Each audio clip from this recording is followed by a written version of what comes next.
That's it. Okay, welcome everyone to the Environment Committee meeting of the 15th of February. We have two members of the public, but they will speak under the agenda items that are relatively near the beginning of the meeting. Otherwise, we don't have any members of the public to speak in the public session, do we, Paul? No, that's everyone. Okay, thank you. Do we have any apologies for absence? We do. We have apologies from Town Councillor Lisa O'Donoghue and County Councillor White. Thank you. Are there any declarations of interest? Item 3, to receive the minutes of the Environment Committee held on the 14th of December, received at the full council on the 25th of January. Do we agree them as a correct record? Do. Yep. Thank you. Item 4, the action report, to receive the report and note updated information. Is there anything that anyone wants to raise on it? Mike? Councillor Smith, sorry. You're muted.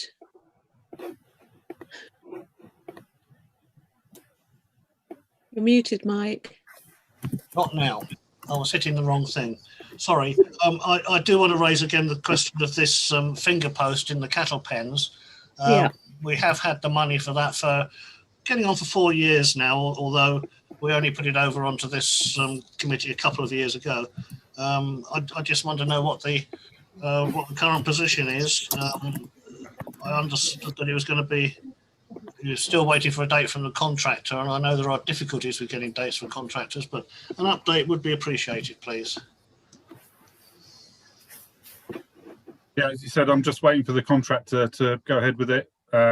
He was talking about next week, so I'm just waiting for confirmation on that. So it'd be great if it's completed before our next meeting to save Mike raising it. Thank you. Councillor Harvey. Yeah, a couple of items. 32820 on the page 2 about the water bottle refill station. It seems to be contingent upon the regeneration of the skate park. Do we have any more information about when the regeneration of the skate park is going to be starting? I raised this issue, I think, last week sometime, just wondering where we're up to, where are the Buckinghamshire Council at, because I'm really keen that we do get this new skate park in place by Easter at the latest, I think, because that's when a lot of young people want to be out exercising their little roller wheels.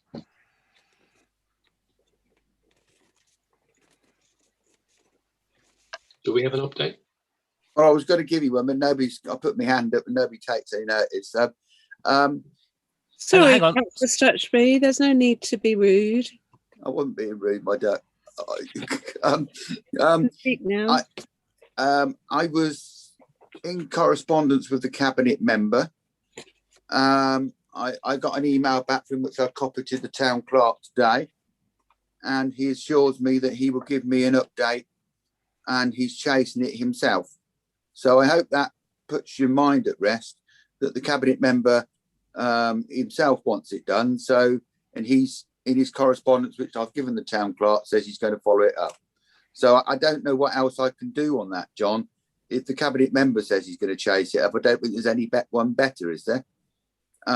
He wants it done. In every bit of correspondence he's given me personally since Councillor Lisa O'Donoghue, your good self, and I met the children down there, and it was agreed the actions that you would do a petition. It was agreed the actions that I would correspond with the cabinet member, and the town clerk has been corresponding with the cabinet member.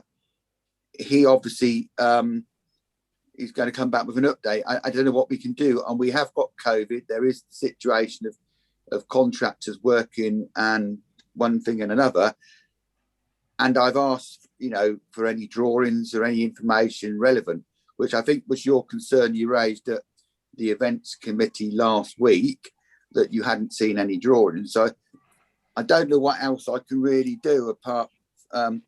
under COVID regs that I can do the chase it up. But I am reassured. It came back to me instantaneously with a response, not in 24 hours, with an instant response. So I think that shows that he's actually interested in it.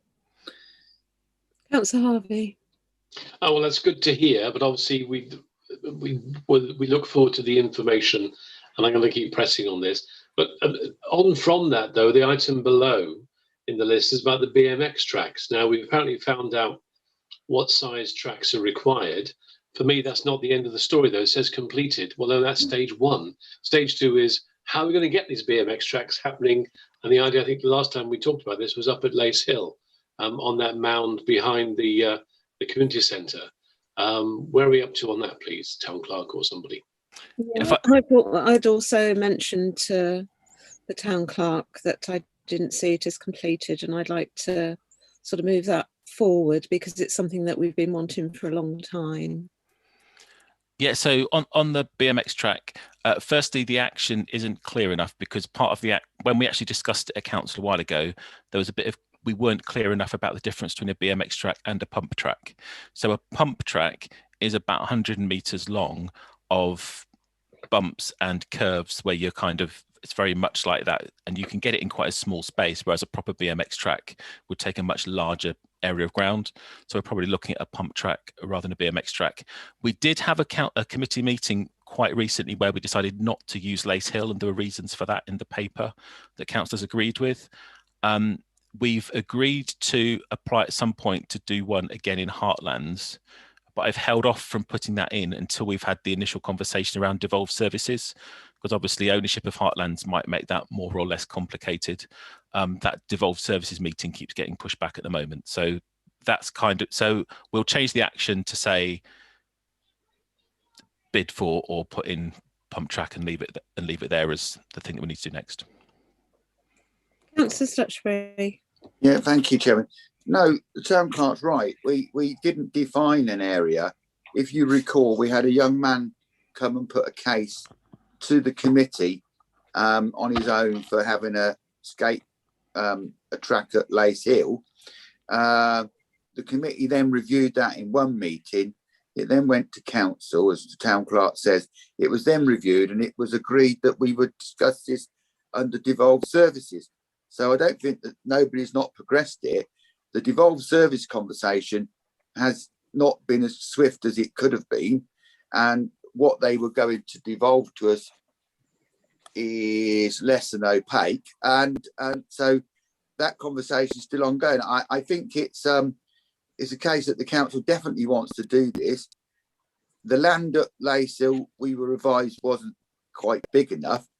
And we still favour the Heartland site because it's the obvious site, always has been, for this track. And on the thing about chasing up the skateboard thing, I don't know how you can chase it up any more than what it is been doing. The Town Clerk is comprehensively copied into all correspondence to do that out of duty, and I will be able to give you an answer on that. I would imagine within within a few days. Cabinet member knows that I want an answer. He wants it done. And he will ask an officer to update me. That will be circulated to the Town Clerk, and then he'll circulate that to all the members. So I don't know how you're going to chase it any better than that, unless you know some route that I don't know. But the clerk's right about this. I mean, this idea of a track for the bikes has been going on for a great number of years. And it's never been progressed because we never owned the land. So yeah, if he wants to come back to council with a proposal to put it at Lace Hill, I think that's fine. But I don't think that was the agreed route of action, as the Town Clerk says, and the minutes will reflect that. Yeah. I just wanted to touch on the last two items on the action sheet, and I've asked for updates and deadlines to be added to them. But the land grabs, you'll know that we've all been asked by planning to put forward examples and photographs, and several councillors have already done that.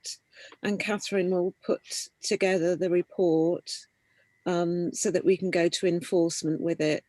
So thank you for everyone that's already had input, and I'd encourage any that haven't to get theirs in by the end of this week, please.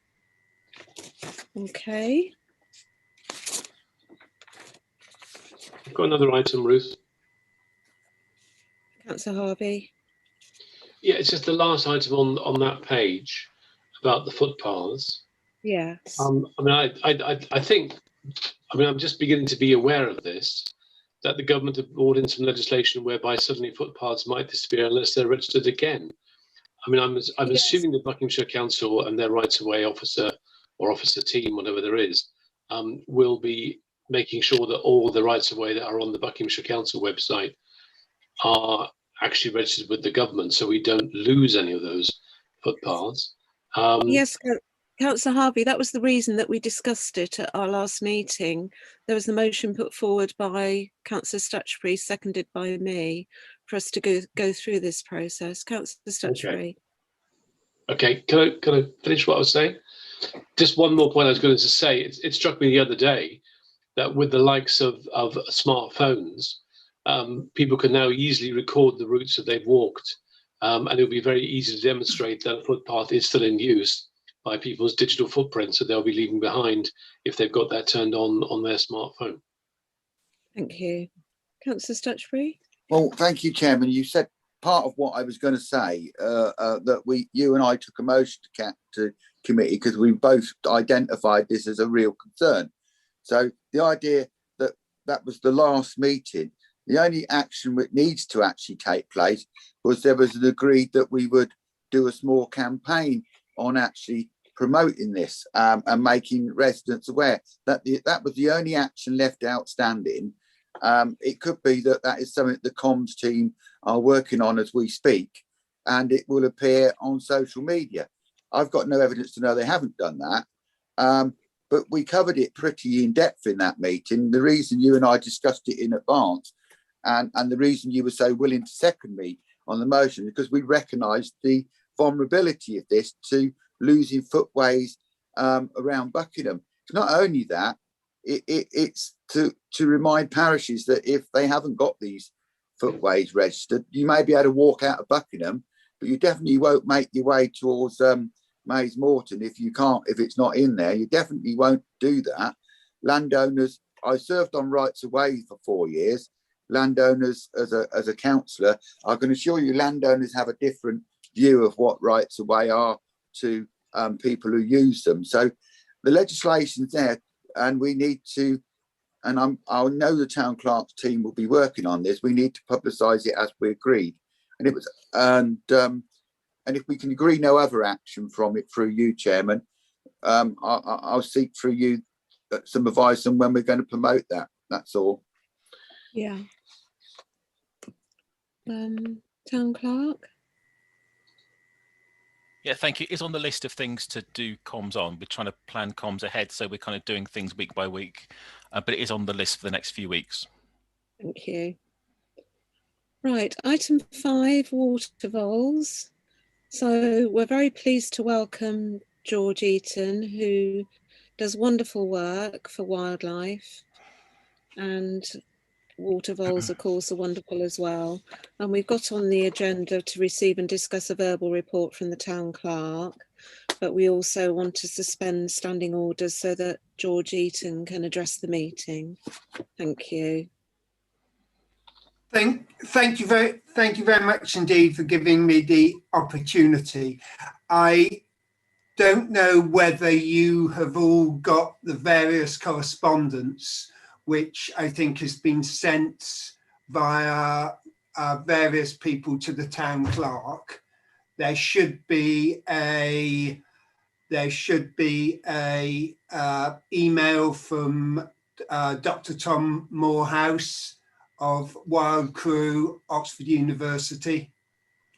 There should be a map showing where the waterfall are, and a email from Lucy Stoddard, who's the Bebont mammal officer, saying that the Wildlife Trust weren't able to help monitor mink and watervole. So that's the reason why I've come to you, having spoken to Councillor Stutchbury, and obviously the fact that Buckingham have now got watervole, and if you take that there are only 3 colonies in the whole of Buckinghamshire, so the watervole is nearly extinct in the county. The other 2 colonies are strong colonies down in the Chilterns. I think on the Misbourne, I've got a feeling probably on Keepard Rivers. This colony up here was initially released by Dr. Tom Morehouse in 2006. And there was another colony upstream at Fulwell or Sholston in 2007. The fact that we've still got them is frankly pretty remarkable, because our mink control is slightly haphazard. And really my reason for approaching you is to try and get the system of monitoring particularly slightly better. I think at a very, very basic level, it would just be a email address where people who are doing mink control can email into that address saying that they have caught a mink, and then a message is sent out, and I don't understand the technology, but a message is then sent out to a number of people on the list saying a mink has either been caught or sighted. At the moment, we tend to do that on an ad hoc basis. If I catch a mink, I phone 4 people up, and if somebody catches one and tells me, I phone people up. So at a very basic level, that would be very useful. If people felt that they actually wanted to explain that we had got watervole and actually champion them, that then perhaps makes it a bit more complicated. But you know, that would obviously be the decision of the committee. But at a very basic level, it's just getting messages across to, at the moment, there are 5 people on the list, and that might go up to 8. And I wouldn't expect the number of mink caught in a year is going to be single figures unless we get considerably more efficient. The fact that a mink was caught at Tinswick Mill, which is in the middle of the colony, is in fact slightly worrying. What we ought to be doing is catching them upstream and downstream before they actually get to the watervole, because by the time they've got to the watervole, frankly, it's a bit late. But anyway, I hope that paints some sort of picture. Did you want to add anything, Paul? Town Clerk? Well, George has put the issue over very clearly. I haven't circulated all the emails to councillors. I was waiting for George to introduce the subject. I'll circulate Tom's email around after the meeting, and Ruth has circulated the map around this afternoon. In terms of setting up an email group, I'm really happy to do that, George, and copy it to you, which is, I think, a Google Groups email. And then if we send it to you and you just send it on to people to invite them to join it, it's probably the easiest way, I should think. That's straightforward. And that seems to me like the thing that needs to be done. So we're looking for volunteers within the Buckingham area to spot the mink. Yes, I think it's at two levels. I think if a mink is spotted in Buckingham, if that information is passed on, I think that at a really practical level, where they're going to be caught and dealt with is going to be on the farmland either side of Buckingham. I think in Buckingham town itself, I think Lucy Stoddard is possibly looking at setting up a raft there. But to be honest with you, with the issue of the number of rats in the town and public access and everything else, they really want to be caught before they get as far as the town. And as far as the farmers catching them outside the town, I think there would be an opportunity, probably through the River Warden scheme and Ruth Coxon, for some sort of arrangement between a volunteer and a farmer, because to be honest with you, unless you're slightly eccentric, farmers have got better things to be doing than worrying about water vole. So in many cases, the offer of help and some sort of trusted relationship might give the opportunity for a volunteer to help a farmer monitor a raft.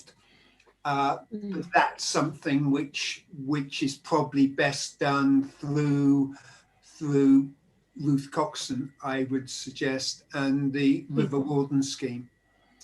Yeah, thank you. And I see Terry's got a water bowl behind him in his backdrop. Councillor Stutchbury. Well, firstly, thank you, Mr. Eaton, for coming to the committee and giving a brief update. This scheme started probably, as George said, back in 2002, 2003-ish. When I first saw the scheme, it came to what was the Buckingham partnership meeting, when George first came to that partnership meeting and explained what he was trying to achieve. Now, we're very fortunate, like we've got Councillor Terry Kavanagh here, who's got a good news story he can express to us, if we allow him to speak, on where the water vole has now moved to. I could speak for him, but he speaks well for himself. It's moved to the outskirts of Buckingham. This is a native indigenous species of mammal, which there is not many colonies in the country, and everyone in Buckinghamshire sings well about the one or two colonies on the chalk stream, but we've got them here. The thing that it's a signal of is a clean river and a good environment. And what it actually tells us is that many of the other things in the river are in a very good state. Now, the thing with the mink, it isn't an indigenous species. It's an unreleased species, and it's a natural predator. The good thing is we've got the otter, which is coming back in, and the otter really doesn't approve of the mink because it's a direct competitor to some of its food sources. But I do think we have to sensitively communicate the water voles entering Buckingham. I do think we have to sensibly communicate the otters on the the water vole on the outskirts of Buckingham, because unless the public are aware of what they look like and their vulnerability,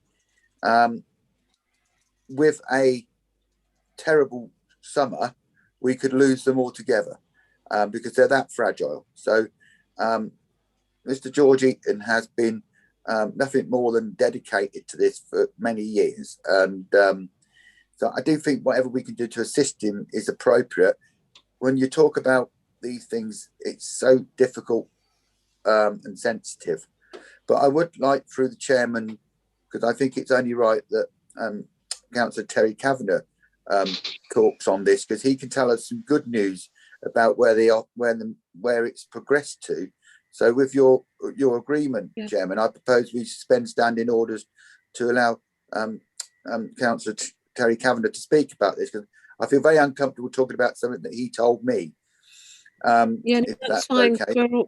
We're already suspended, so that's fine.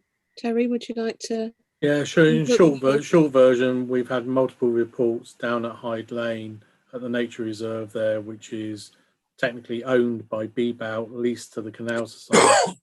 There's been a number of sightings reported back to BBOUT down there of water voles over about the past 18 months. And as Robin says, there's a lot of otters there.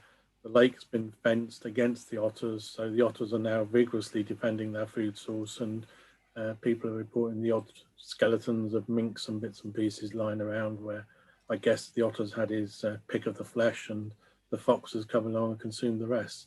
So definitely got multiple reports on to the east of Buckingham town, just beyond Maids Morton, back of Thornborough Mill. Lovely, thank you. Can I say something, please? Yes, certainly. I think Councillor Kavanagh, I'd be quite interested if you know the owner of Thornborough Mill, if it would be possible for you to pass my details on to him, because I'm trying to make contact with him and I don't know his name. He did come here when we had a training day with the River Restoration Trust on a completely different matter, but I believe he's quite interested in these matters, and it would be quite good to get him on board and perhaps part of the monitoring group. I don't know whether you know the gentleman. I don't know him by name, but I know how I can find out, and I will come back to you with those details, George. Thank you very much indeed. That's wonderful. So if we Madam Chairman, put back, sorry?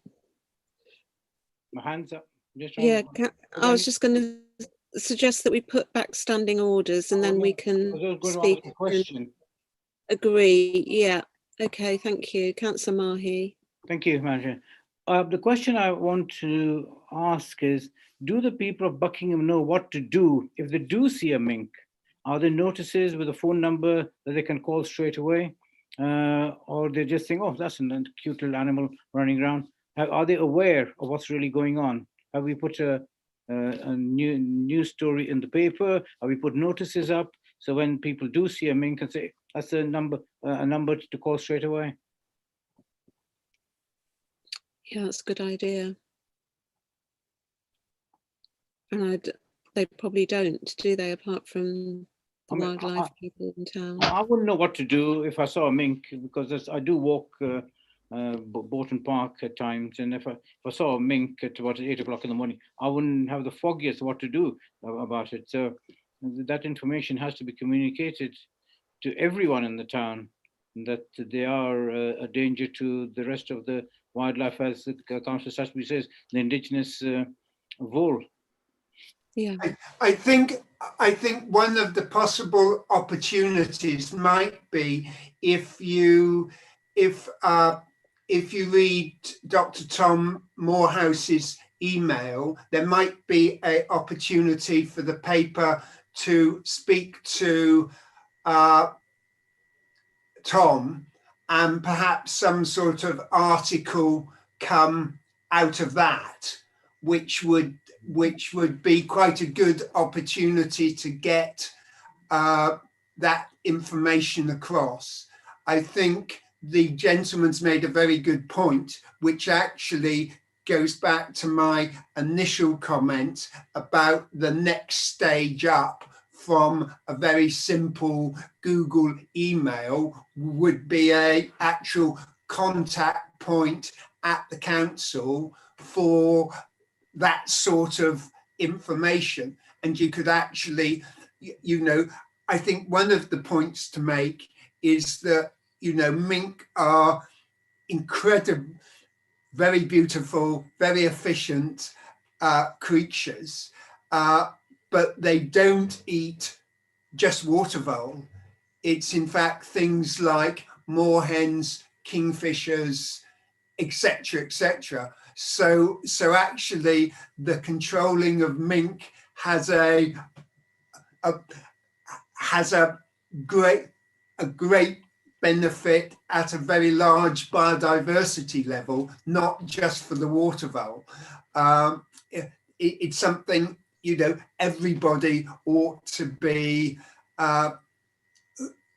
who's got a body of water, ought to be trying to control mink. If people are interested, if you go on to the great Google and put in something like mink raft or GWCT mink raft or water vole conservation, and probably water vole conservation on the River Monnow.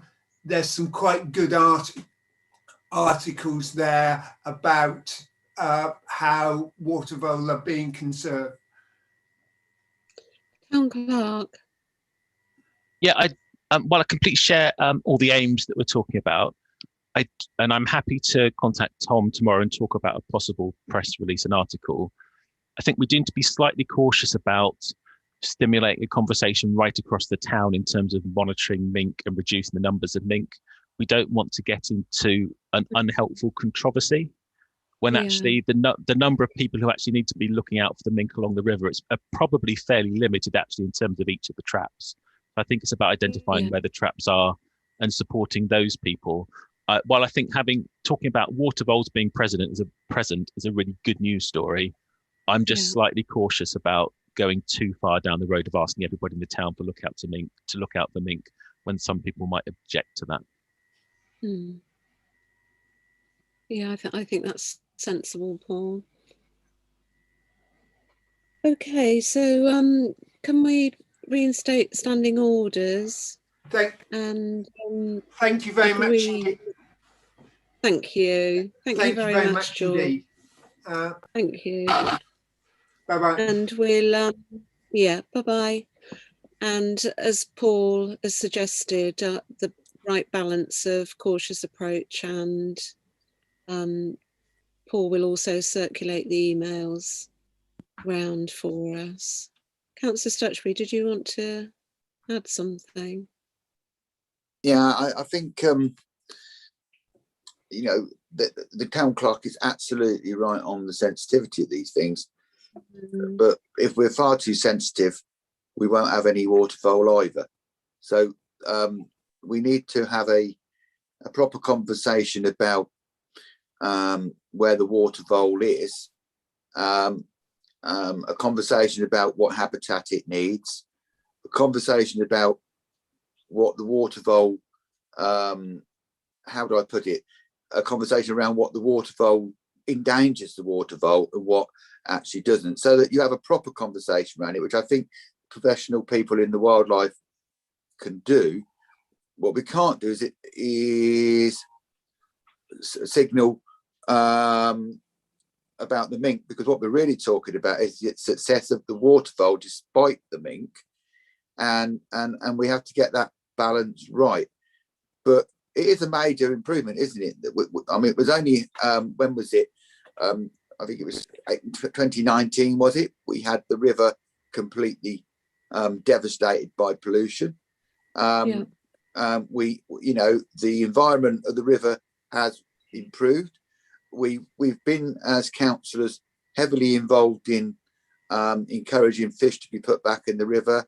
As a council, we've been heavily involved in all the council, when possible, has been involved in cleaning the river up.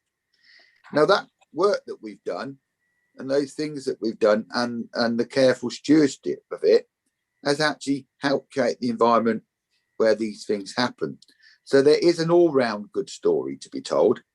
Obviously has to be done sensitively.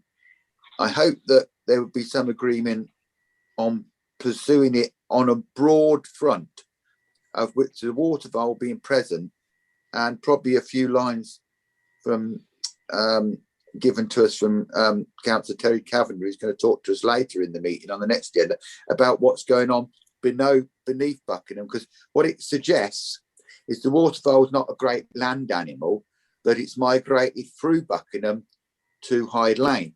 It hasn't actually decided to get on a bus and go round Buckingham.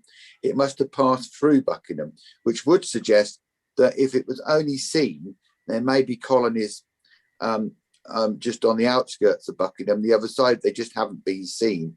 Though I am, Chairman, having been down at the weekend, we have got a large colony of rats in the middle of Buckingham still. And when you stand there and watch the rats walking quite happily walking past you, they're also quite predatory to the well-being of the water vole. And maybe a whole conversation about perhaps slowing down the feeding of the ducks might help. They look very fat at the moment, and the rats are doing well on the same food. But I do think we have to do something, Chairman. Councillor Smith. Thank you. Thank you. I just wonder if we're talking about water voles, mink, water rats, all the rest of it. It might be an idea if we do some publicity on it to include some illustrations and descriptions of these different thingies so that people can tell them apart. There has, I think, been quite a bit of confusion between rats and water voles in the vicinity of the car park. I just think that if we illustrate what we're talking about, it would help. Thank you.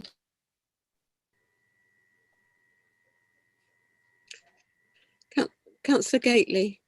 Yes, thank you. Just to add to that, I think it would be really helpful for me to have those illustrations, particularly if it shows relative size as well.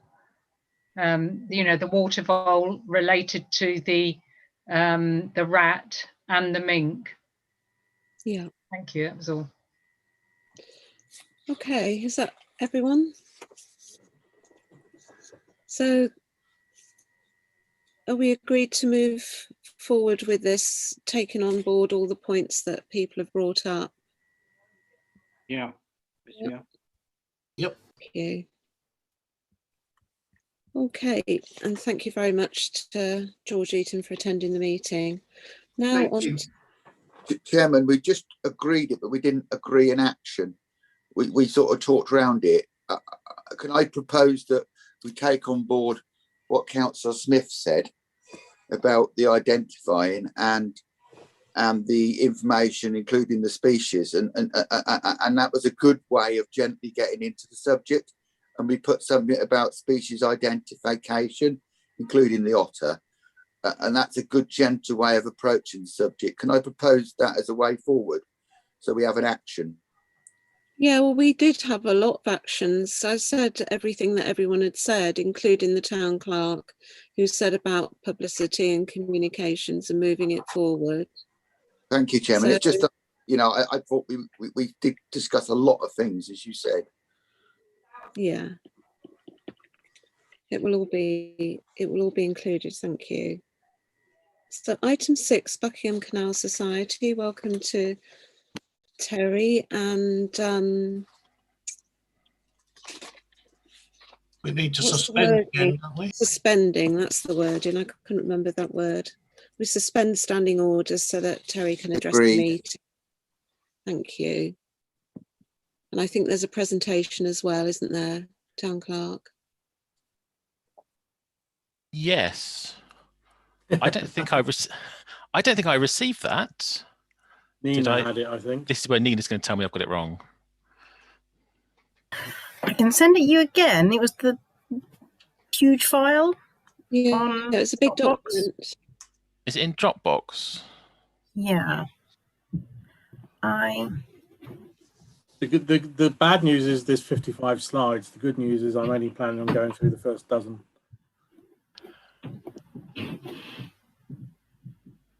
The also good news is several of them are pretty pictures, so we'll just skim over them in about 20 seconds each. Should we just let Terry get on with it? Just sent you the link again. Okay. Well, whilst Paul sorts out the technology, thank you this evening for taking the time to let me come and chat to you. Obviously, the flooding events in Buckingham are traumatic for the householders and frustrating for those of you on the council, and equally as frustrating for those of us in the periphery of Buckingham, such as the canal. 2007, a long time ago, I got bored. My eldest daughter was doing a Duke of Edinburgh Award, and I got dragged along to a project that was looking at repairing some of the brickwork on the lock in Hyde Lane at the back of Thornborough Mill. Because she was under the age of 16, it was, hey, Dad, you've got to come along as well. And of course, me being, as many of you know, not backwards in going forwards, started asking stupid questions. One of those questions some of you may recall was when we had a chat with the Environment Agency in 2007 about the use of the canal as a flood store. And we got told, don't be so ridiculous.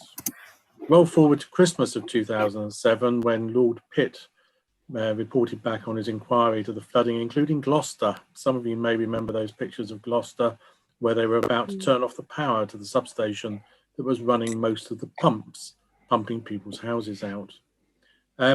Lord Pitt, to paraphrase his finding, heavily criticised DEFRA and the EA for failing to use, here it comes, this is the bit you've got to pay attention to, linear flood attenuation, which to you and me is a long thin hole, bit shaped like a canal, full of water. And ever since then, we've been having fairly background but positive conversations with the Environment Agency, who say, actually, Terry, you might not be as mad as we thought you were to begin with. Roll forward 2010, we did a little project, crazy project. We needed some maps, so we got some funding for some maps, but then we got the maps for free, so we didn't use the funding for the maps. So we went and did some mapping, and the mapping that we did is in the presentation, which hopefully we can get up and see in a minute. Basically took all of the manholes on Page Hill and listed them on an Excel spreadsheet, and then turned around and said manhole number 127 flows into manhole number 246, made up numbers, at a angle of this based on the invert being that there, the length of the run being this, and the angle there being that. So for those of you who switched off, water moves between drains and manholes. And when it rains, the water goes down the drain into the manhole and runs around.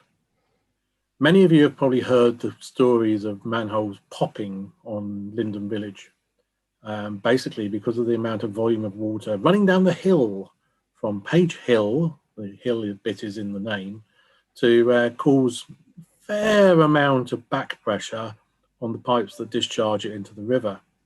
Those discharge points are between two bridges, as we all know, one being the A413 Not Quite Ring Road and the other being the London Road Bridge.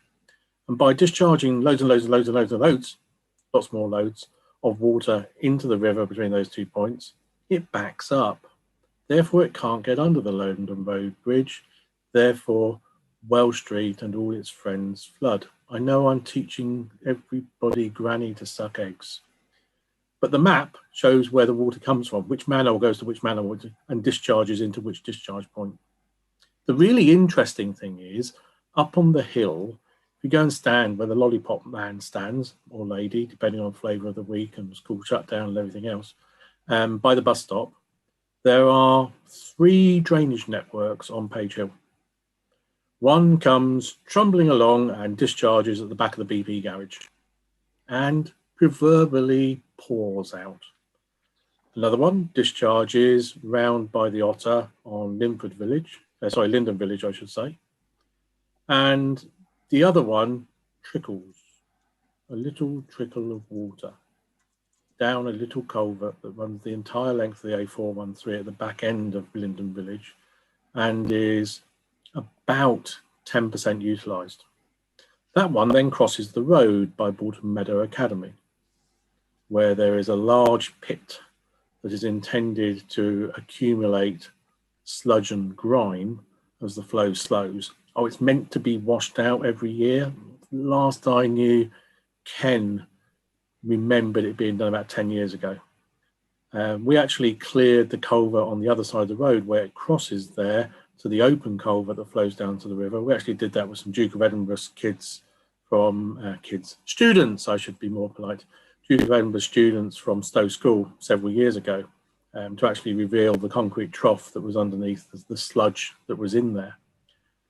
So our basic proposal on the back of all of this to several people over the past decade, yes, I do mean decade, has been that we change the connections up at Page Hill. The effort it would take is not a massive engineering project. They're about 15 meters apart. You would build a weir wall inside the chamber. So when you take the manhole off of these things, there's a big concrete ring, and the concrete ring is big enough for probably all of us to go and sit in. And it's got a depth, and the depth of most of those is around about 1.8 meters, 2 meters tall. So you can go down there and stand up.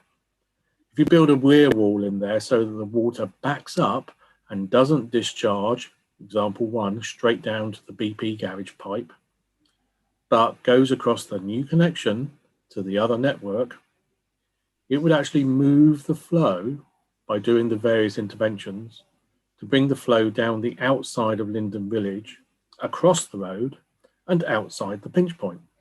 Suddenly, you're not dumping the entire water population of Page Hill's drains into the pinch point. You're moving it beyond the bridge on the A413 at the back of Heartlands. Therefore, you're creating what we lovingly call in water terminology, I am teaching myself much water terminology, as you may have guessed, a fluvial hole in the flow of the capacity of the river between the two pinch points that would take more water from Welsh Street and not cause it to back up. I'm not going to say it's going to solve flooding, but the order of magnitude is, it was 11, it's probably 15, it might now be 18, 20,000 pounds, which is that much in terms of the budgets that we're looking at for flood intervention. So, yeah, my suggestion is, if you so endorse, that I would ask you to encourage the County Council, Buckinghamshire Council, to review this with sustainable drainage team, and leave it on that slide for a minute, Paul, and I'll talk through the pictures. With the sustainable drainage team, SUDS as they're lovingly known, who we've tried on a number of times to get out and come and look at this, and TFB, Paul Foote, who many of you know, has been out, looked down the manhole and gone, actually, Terry, you're probably right, but was unable to progress it any further. So with the recent event, as Mike Nuns, the EA catchment manager, says, sometimes you need an event, whether it's good or bad, to trigger people to open their minds to irrational thoughts that other people have, as opposed to, oh, there's only one way to solve flooding. Since I've got the pictures up, I'm going to run it through with you just for the 20-second sales pitch. This is Hyde Lane at the back of Thornborough Mill, where we were talking about waterfall. If you've never been down there in the nicest possible way, get off your backsides and go for a walk. It's great.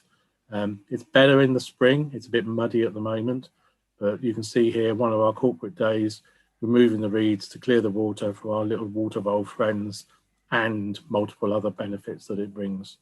Next slide, please, Paul.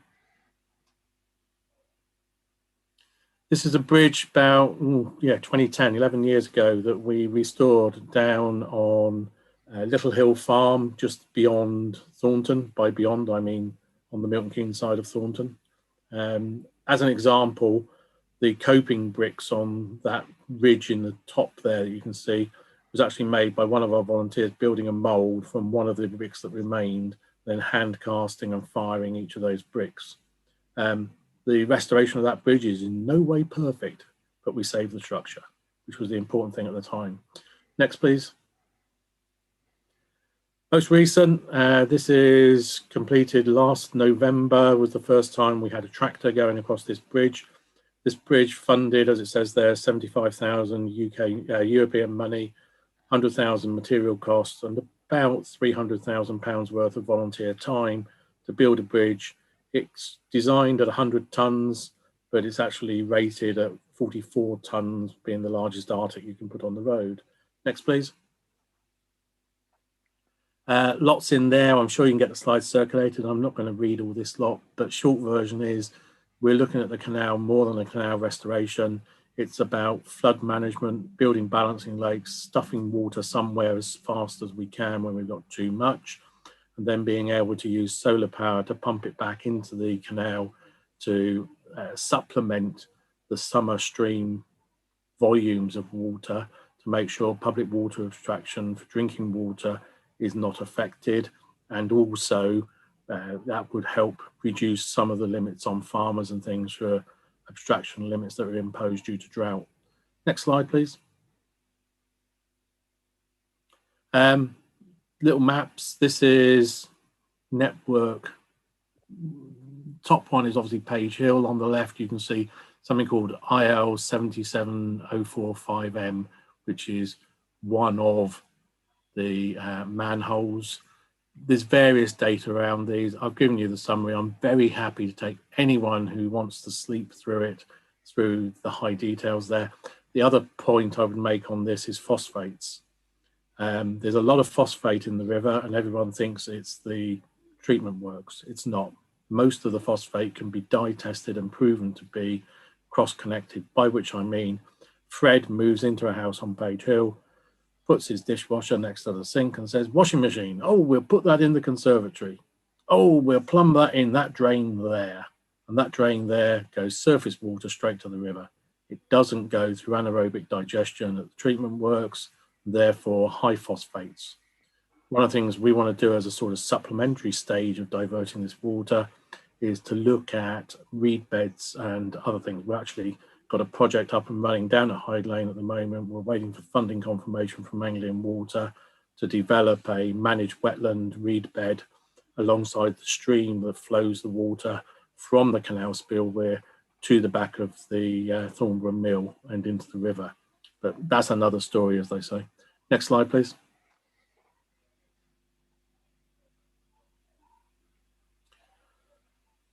This is calling out where the actual discharges are. You can see one there in the map on the left-hand edge, which is the one I'm talking about at the BP garage. And you can obviously see where all the water goes and how they all interconnect. And then the one that's coming down and bringing all that water into Linden Village and popping the manholes lovingly. There's a picture of me and Ken up there chucking water down with dye tests to prove our theory. Next, please. This is the underused one, just as an example. There it sits, French drain at the top by the roundabout, another French drain up by the track, and then that all flows down into a huge culvert that's got very little water in it at any time. That's where the capacity is to get this out to outside the pinch point. Bottom right-hand corner there, you can see where it crosses the road into the open ditch. Next, please. That's the suggestion of the interventions. Next, please. A couple of pops for biodiversity. Many people love the canal down at Buckingham. Been described by many as the best man-made nature reserve in town. Just to call it out for those who haven't heard it before, 4 of the 12 listed butterflies are on the red list, the endangered list internationally. Multiple species of dragon and damselflies have been recorded by Michael Hunt, who's one of the county wildlife recorders living on Linden Village and gives us stats every so often, along with otters. We haven't seen water voles at Bourton Meadow yet, which I suspect is down to mink and rats and everything else as we've been discussing. Multiple species native birds even. African reed warblers was last year's theme, with people coming from about 70, 80 miles away to listen to them. Next, please.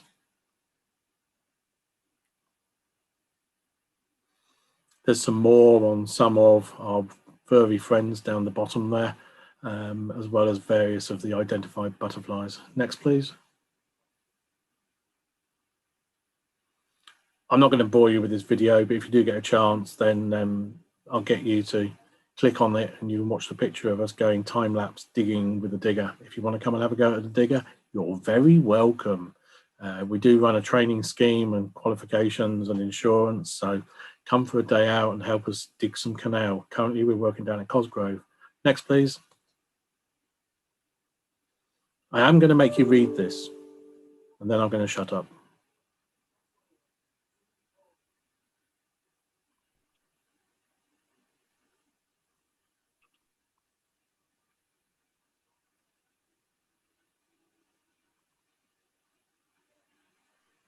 Thank you very much, Terry.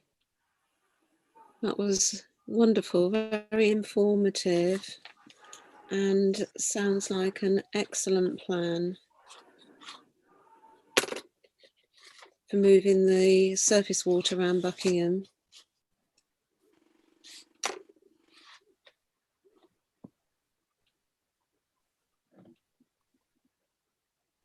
Councillor Harvey. I'm here. Can I just say thank you, Terry? That moved me to tears. I just absolutely delight in your enthusiasm and detail and interest in all things water locally. Thank you. I just want to say thanks. That was just great. And yes, it obviously makes huge sense to at least experiment with this idea of diverting the water in which you described.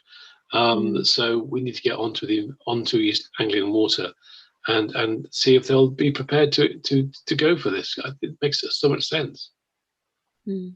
Agreed.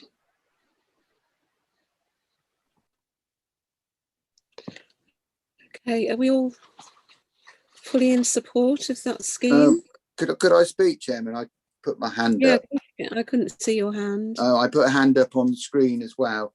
Hands up on the screen, and I put a hand up. But well, firstly, can I thank Terry for coming? Terry and I had a conversation prior to this meeting, and I said to him, "There's absolutely no point in me coming to this meeting and trying to explain to the committee what you can explain, because they will probably take no notice." So I'm really pleased that Terry's come. We had a long depth conversation. I was absolutely shocked, firstly, when Terry explained to me about this scheme which has been on offer for 10 years, which has never been shown to me by any local authority, never been flagged up to me as an option, never appeared in any Buckingham plan meeting, never was given to the town council as an option to go forward. And if it wasn't for the likes of Terry, we wouldn't know about it. So firstly, I think we owe gratitude, thanks for Terry for that. But I knew that it needed someone to put it over to you and start returns, and he's done that very well. What we do need to do is now, once we reinstate standing orders, is actually propose some way forward, because now we know this knowledge, we are, if we do nothing about it, we're as guilty as all those people who have done nothing about this in advance. But I am, the work that Terry's done on the other things and the things that he what he expressed, he's been a lone person talking about these things, and he's quite right. And I know exactly how he means. People ignore you and ignore you and ignore you for years, so they actually realise you're the only person in the room actually making any sense. And then suddenly they all want to be your mate. And I think, he's offering solutions, and we haven't had any solutions. And I've walked down and looked at this concrete Eversys, which doesn't do anything on the other side of the river, a road, and I always wondered why it never had any water in it. I think there was a construction error when they built the bypass, because why would you have put that concrete weir stroke concrete drainage system on the wrong side of the river, and the wrong side of the road, I mean, and never plumb any water to it? So our action must be to get this done, if nothing else. If it only mitigates 20% of the water, it may save somebody's house somewhere in Buckingham. And as I said earlier, I'm horrified that we have to hear from a fellow good councillor of good note from another parish, and we haven't, as Buckingham Town Council, ever been told of this. And that's really quite alarming. Thank you. So we'll reinstate standing orders.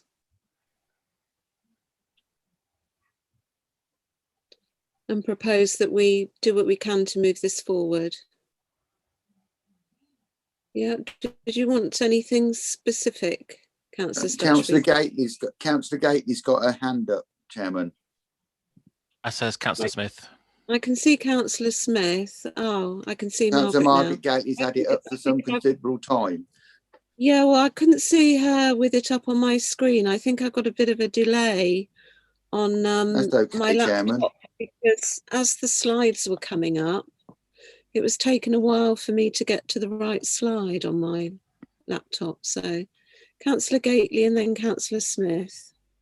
Thank you very much. And thank you, Terry. That was very informative, but it also reminded me that when I was chair for 1 year of the Environment Committee about 3 years ago, I met with, I'm sure, Lee and probably you, Terry, at that French drain on Page Hill, with a couple of other people as well. I've no idea who they were, to look at exactly what you're proposing. Now, I can't remember why that then didn't go any further, literally in terms of actions on the part of town council or water down that drainage system. So I'll give you one answer. Unitary took away the focus of everything and anything, and not since Unitary have I been able to get hold of the sustainable drainage team and continue my impression of a dripping tap, which I do very well. So you know what Robin said, or Councillor Stutchbury said a little while ago, wasn't strictly true, because we were aware of it. We've had meetings about it, but I guess it's that town council doesn't have the power to get things done, although we can encourage and support. And is there anything more than that we can do? Because it does make very good sense to me to progress this action.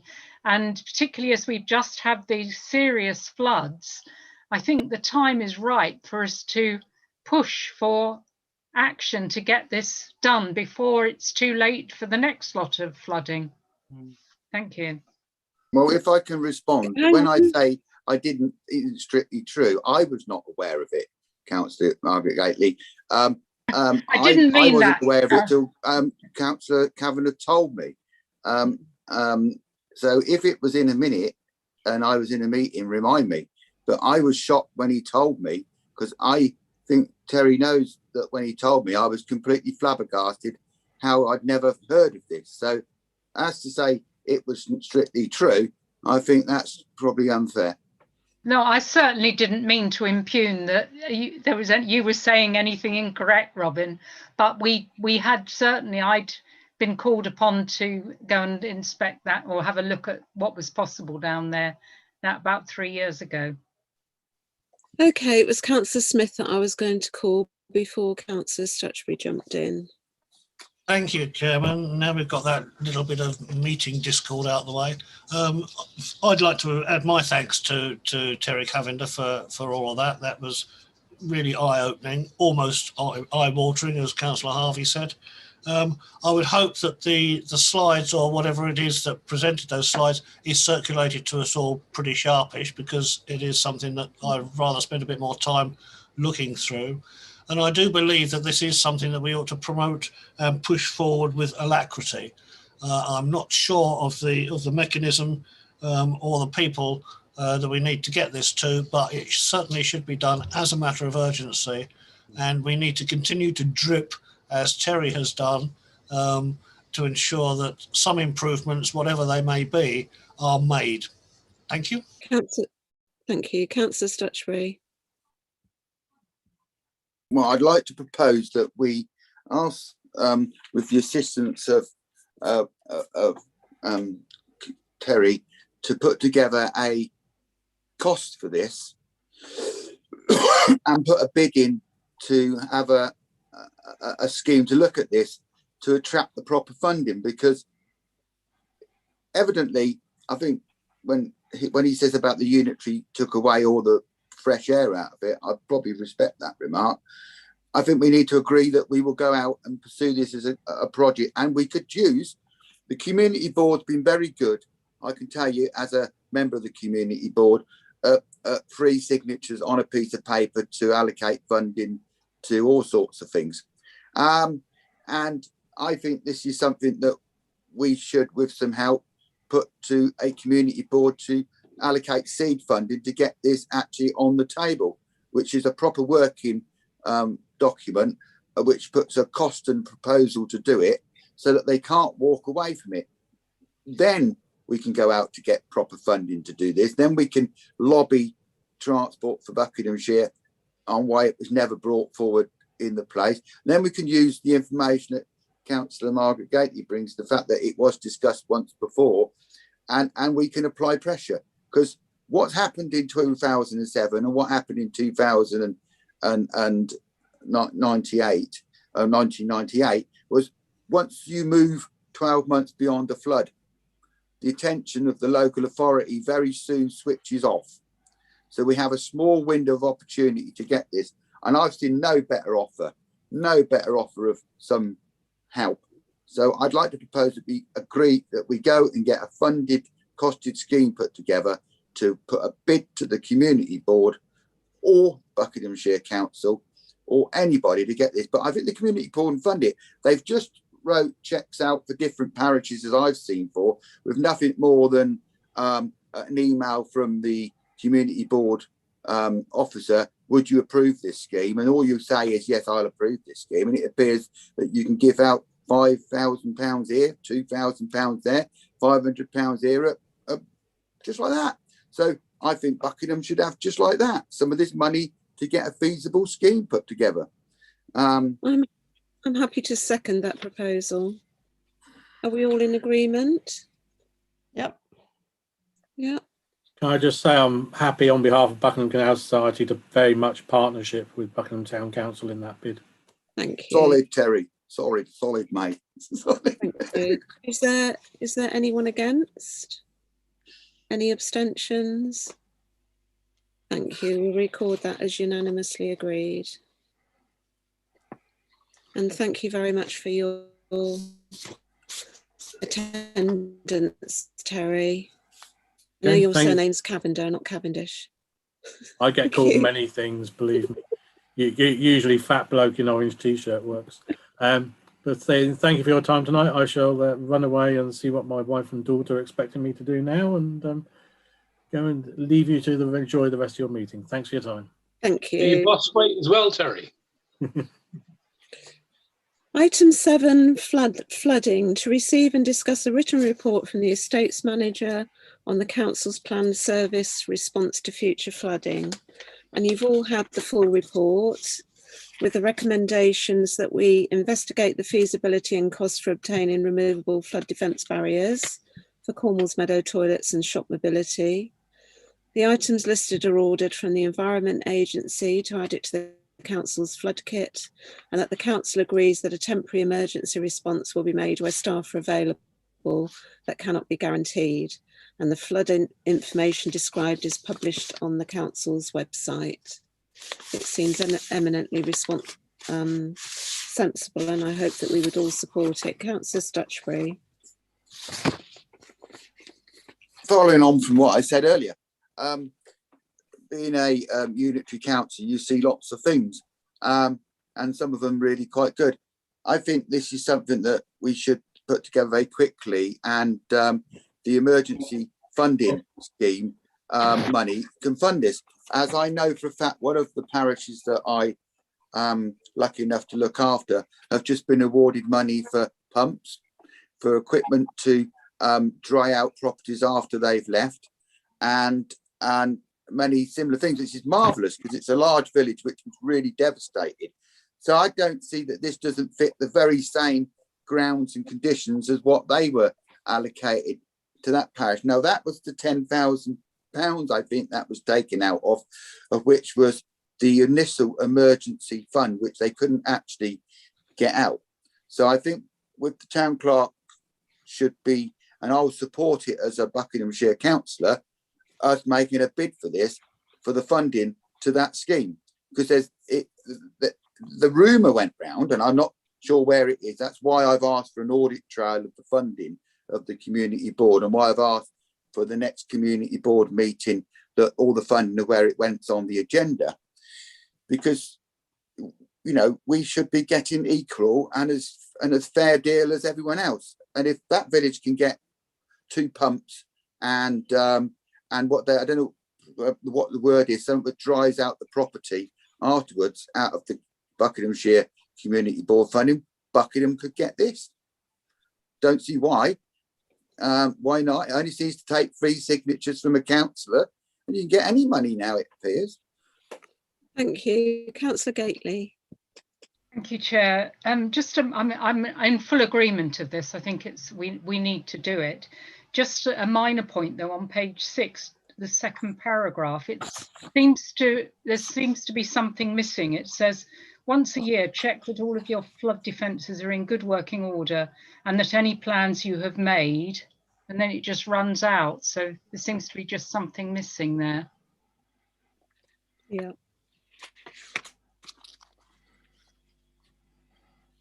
We'll get that added.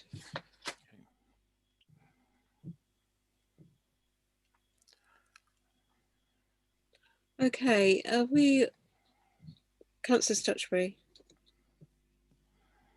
I'd like to formally propose the things on the flood kit. We put a cost together for those, and and I'll assist the town clerk in putting a bid in to the community board under the same fund that other villages have received money, and see whether we get treated the same. Because precepting for that, we haven't got a means of doing it at the moment, and we do need a means of funding it. And this would mitigate against lots of things in the town, and it'd be a kit that we could draw upon, very much like the village that I have under my responsibility as a Buckinghamshire council has been given. Yep. Councillor Gately. Reading the document, though, it would appear to me that this could come straight from the Environment Agency. Maybe that's the source of funding. Town clerk. Yeah, just to carry on from what Councillor Gately said, the Environment Agency have already allocated us £500 for this kind of equipment, because they allocated us money for that after a few years ago. So the proposal is that, and also these are all items which they provide through their own catalogue that's already costed. So it's quite a simple process to go back to the EA and just say, these are the things we'd like, and they'll deliver them for us. Whereas obviously the community board is a slightly more complex process. And I'd suspect that if we went to the community board for money which they know we can get from the EA, they might come back saying, well, go to the EA first, and then if we need additional things, we could go to the community board. Yeah. Councillor Stutchbury. Far by it for me to contradict the town clerk, but this stuff looks very similar to the stuff I've seen agreed. So why would we get a different answer than somewhere else? I know that that's the way it happens, but can I suggest that we at least do both things? We asked the community board if they're willing to fund this, which could be done quite quickly. If they're not, Councillor Gately's point about it can evidently be funded by the Environment Agency is relevant. I'm just conscious of the fact that this is similar types of stuff to I've seen handed out to villages. And why wouldn't we have it? Unless the town clerk's got a longer view on the community board funding, but that there was money allocated out the £10,000, which was well sirened by the Buckinghamshire Community Board. Councillor Smith. I'm a little bit confused here because 3.3 of the paper says the Environment Agency has offered another £500 worth of equipment, and it's proposed to order, and then it lists it. What is the problem with just going ahead with that? Yeah. Is that agreed by councillors? Yep. Yep. Okay. Thank you. Item 7.2, to receive and discuss a verbal update from the Deputy Town Clerk on the progress with updating the community flood plan. Yeah, hello. Section 1 of the flood plan is the properties at risk, which has all been reviewed. So we've gone over what we know and who the additional properties that flooded just before Christmas, and they've been added onto our list of people that we would need to deal with in the future. Section 2 is the more complicated section. This is the flow charts as to who will do what in the flood and at what point we activate our plan. We've been had a very constructive meeting with the contingencies officers at Buckinghamshire Council, trying to decide exactly whose responsibility will fall where. Now that you have literally just agreed Lee's report with what BTC should be expected to put in place, we've got another meeting now at the end of February where we will formalise with them what they are going to do and what we're going to do. In addition, I'm looking at, so we've got a number of volunteers that have come forward that want to be flood volunteers. And I'm just looking into what our responsibilities are going to be towards them if we deploy them and I'll ask them to act on our behalf, what insurances, training and equipment we need to provide for them that they can go out and do that safely, and understand that if they're walking around in the early hours of the morning in the dark in flooded roads, that we've got a policy and a procedure in place to make sure that we know where they are and that they're safe when they're doing that. Once I've looked into that in a bit more detail, I think we'll try and work out where we'd use flood volunteers and where we would use Borg instead, and what the divide there is, because Borg do have systems in place to monitor where their people are at any point. Otherwise, I've got a property flood resilience seminar at the beginning of March, which is looking very interesting because it's not an area that I'm particularly knowledgeable in. So it's a full day of formal training looking at the latest techniques that are in place for property resilience. So I will report back on that once I've attended that. And I think that's mostly where I am with that at the moment. If there's any questions at all. Thank you very much. Does anyone have any questions? Councillor Stutchbury. It's just an impossible question. What do you think the time frame for bringing this back is? Because as I said earlier, all these people seem to have a small window of interest on this, that once we get into the dry summer, they'll suddenly think flooding not an issue, unless it was like July 2007. So what window are we looking at? I don't want to push you to rush it, but how soon can we come back with this? I would really hope that I could have the flood plan completed, ready for you for the 29th of March, which I think is the next environment. That's absolutely brilliant. Thank you very much. Thank you. That's great. Okay. Item 7.3, to receive the minutes of the Upper Grade 2's Natural Flood Management Steering Group held on the 7th of December. And the Town Clerk was part of that meeting. Councillor Gately. Thank you. Just a general point, there are a lot of acronyms in this document, some of which are explained, but others aren't. And I'm not, for instance, I don't know what CLAD means. I have worked out some of the others. There's ELMS, there's GIA, there's all sorts of acronyms here, and many of which aren't explained. And I think, you know, it's a general point, because I know every organisation has acronyms, but some of these are just a foreign language to me.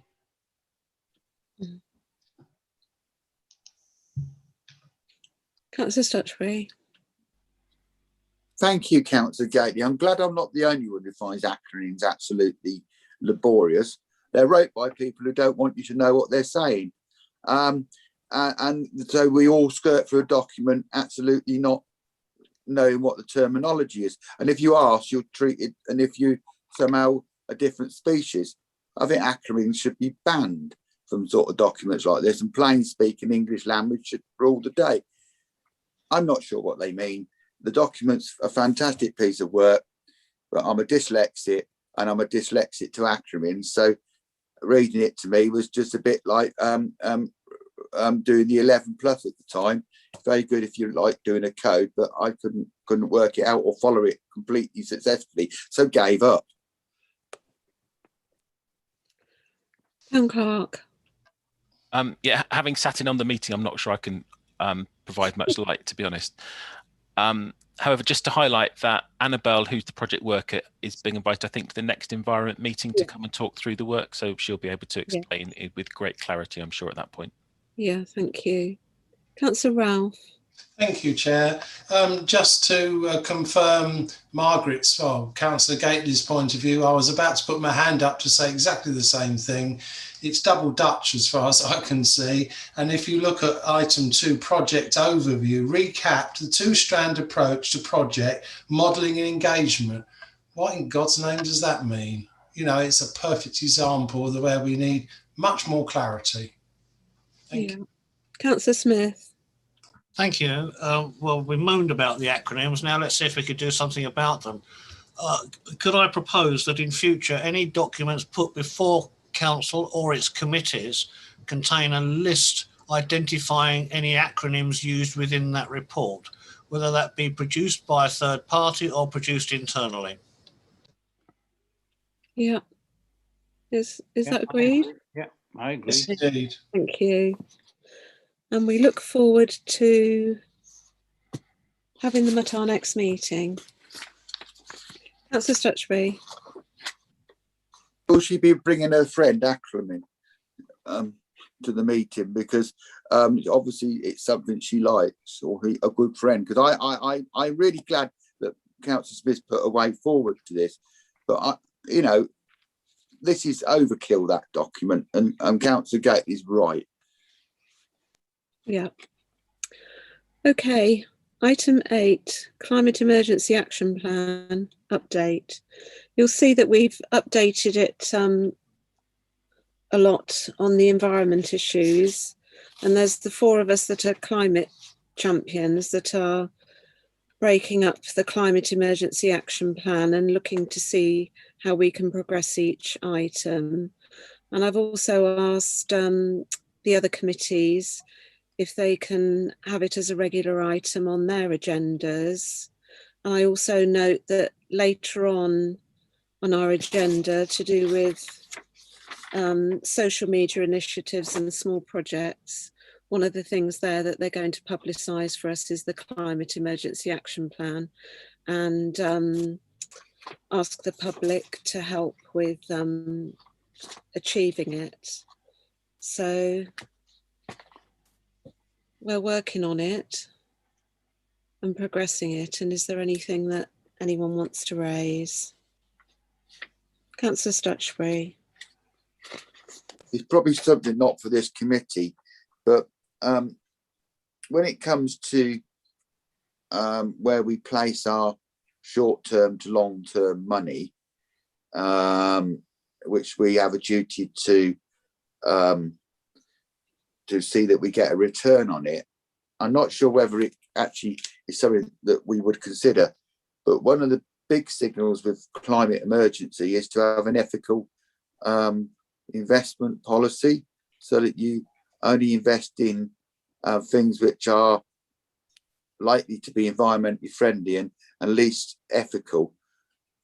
I'm challenged with the fact that the upper tier authority, when I asked that, seemed to think that was overwieldy to do. Now, I'm not sure through whether this is the right committee, but I'd ask through the chair that the town clerk goes and looks at this and comes back with whether we could do this, because that's a good signal to what we do with our money. And we're borrowing the money from the townspeople, keeping it in trust to spend on their behalf. And we should be seeing sure that that money isn't going into things that we would say in an environmental action plan we're trying to fight against. So I'm not sure whether we've got enough money to warrant that, but I'd at least like through the chairman, the town clerk, to look at this and bring it up at the resources committee if it's appropriate. Yeah, it would be resources, wouldn't it? Yeah. Okay. We can ask them to consider that, can't we? Councillor Smith. Thank you, but I think it appropriate that we both thank those that have done the updating on the Climate Emergency Action Plan and note and receive it, or receive and note it. Yeah, thank you. Okay, item 9, memorial tree. So we've got the letter from Robert Cumming regarding a proposed tree planting on Church Green. And you'll note that they'd like a sort of American tree, and then the Americans will plant a British tree. and Robert and Carolyn would like to suggest a species along with our estates manager, and we would suggest that Lee would agree a suitable place for it. Councillor Smith. I note with amusement that Robert seems to still be using a typewriter. When he's finished with it, could we have it in our museum, please? But I see no reason not to agree this. I think this is a good idea. Yeah. I propose we accept it. Thank you. Councillor Stutchbury. I was more interested in, although I'm interested in the tree, I was interested in the fact that Thomas Jefferson visited a hostelry in Buckingham. You know, a future, or whether he was an Englishman or an American at the time, presumably if he was a president, he wouldn't have been visiting a hostelry in Buckingham, because we perhaps haven't got such a good relationship with them back in that period. But I'm interested that he visited a pub in Buckingham, and maybe we should see whether any society in America who you know, they're proud of their history, though it's not many years, would want to sponsor a plaque to Thomas Jefferson. I mean, he was one of the earlier presidents, wasn't he? Whether there's anything, but at least can we have a little bit more about Thomas Jefferson's history of what he did as a president and what his strong points were before we contact them, and then if it's appropriate, ask them if they want to fund something to put on his wall. Rather like if you go around Oxford or London, they've always got these little blue plaques to people, and we've got our own act trail now, and it's an additional historical fact about Buckingham I didn't know. So a bit of investigation about the sensitivity around these things, and maybe it'd be an add-on to the tree.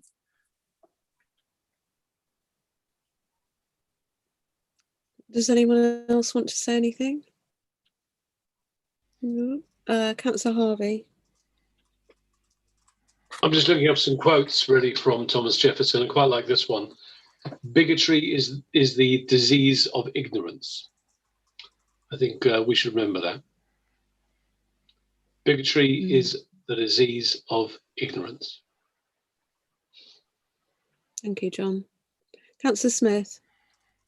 Well, we've got a proposal in front of us, which I've moved with acceptance. Rather than skate around the edges, I think we should move on with. Yeah, I'm happy to second it. Is that agreed? Yeah, agreed. Buckingham Community Wildlife Project. Lee, Margaret, myself were all at the meeting just before this one, and notes will be circulated to everyone shortly. Things are quiet on the conservation group front due to the COVID restrictions at the moment, but we're hoping that things will get moving in the spring, and Lee is working together with the Railway Walk Conservation Group to sort out branches and things that have fallen down, and repair the fence around the pond there. The Canal Society haven't been doing much either, but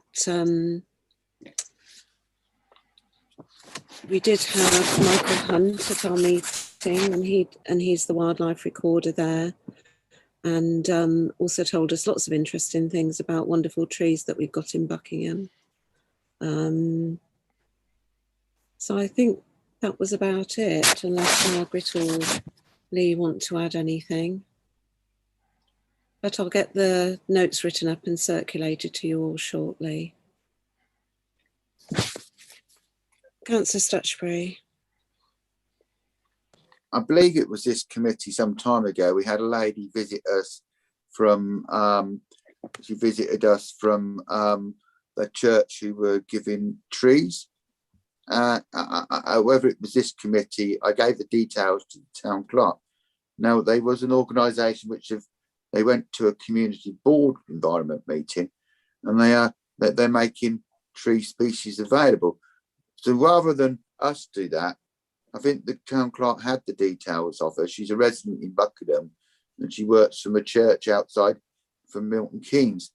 I mean, we can very soon get that information. It could be that they could use her as a resource for some additional replanting if there is to be some, and the trees are free.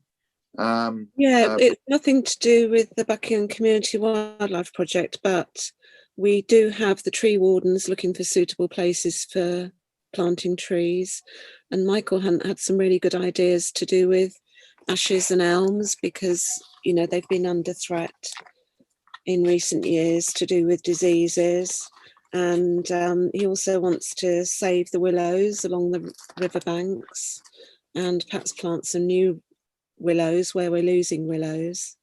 So I will circulate the full report, but we'll have a look into what you've brought up. Let's take it outside the meeting. It could be inappropriate, but it could be appropriate. Yeah. Thank you.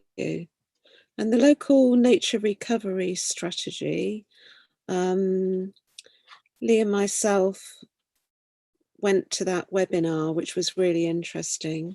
One of the most interesting things I've been to for a long time. And we've also, so there was the link on the agenda so that people could have a look at it. And there's workshops going on, and Lee and I are going to one on Wednesday. But as individuals, there's a survey that you can complete to say what concerns you and what you're really interested in. And that's to be completed by the end of February. And then Buckinghamshire are putting together their strategy towards the end of March, I think. But they're consulting with landowners, farmers, and everyone that's interested in it.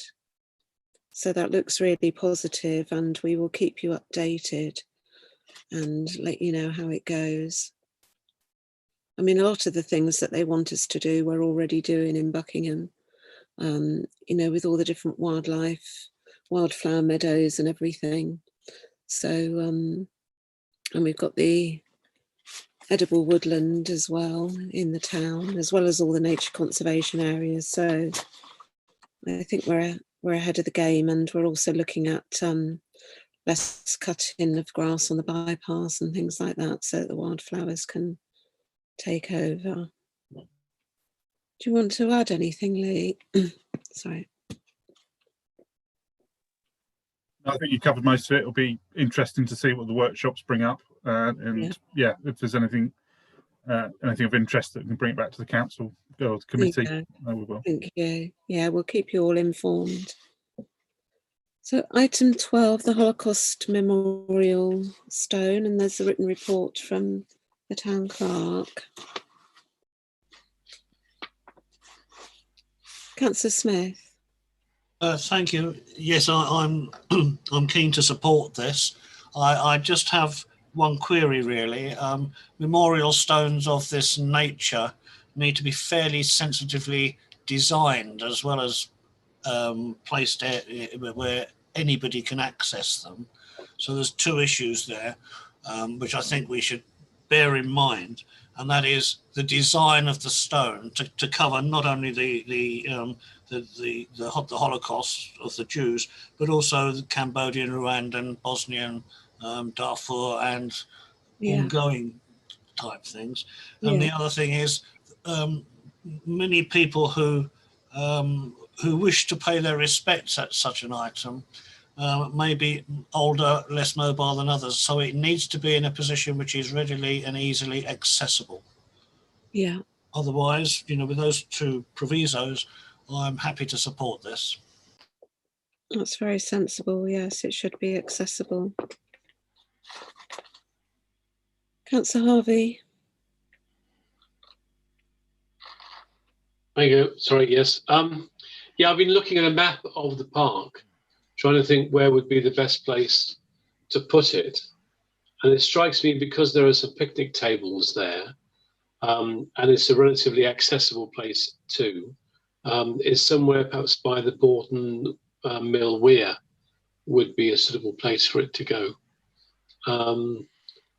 Because lots of other places are just kind of, there's no focus in them.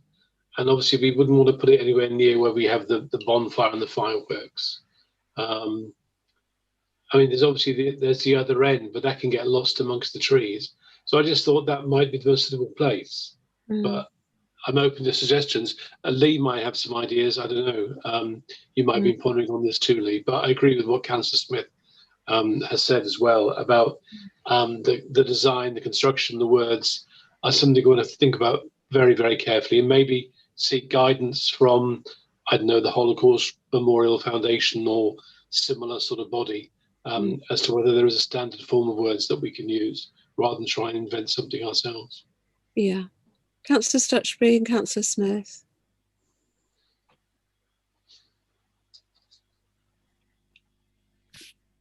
You're muted.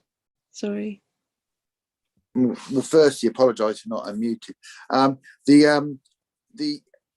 really pleased the positive they was being received. I mean, it was really good at the events committee when we decided to we discussed this on the event side, and we were able to allocate some funding to that, which will be hopefully appropriate because the town clerk's going to look at the costs, and hopefully because it's to go to earmark reserves for the council. But I think where the site goes and the comments about the design and what you write on it, that's really why it's come to the Environment Committee to look at the actual sensitivity of this thing and the way it goes into the park. But I do think that wherever we put it, it's got to be somewhere, as suggested, where people can get to it who are disabled. What we do want to do is also remember that sometimes people want quiet reflection. They want to be able to think about something, you know, without crowds of people staring at them and asking them why they're doing something, which rather inhibits why you would want to have a moment about something. If the person says to you, "What are you looking at that for?"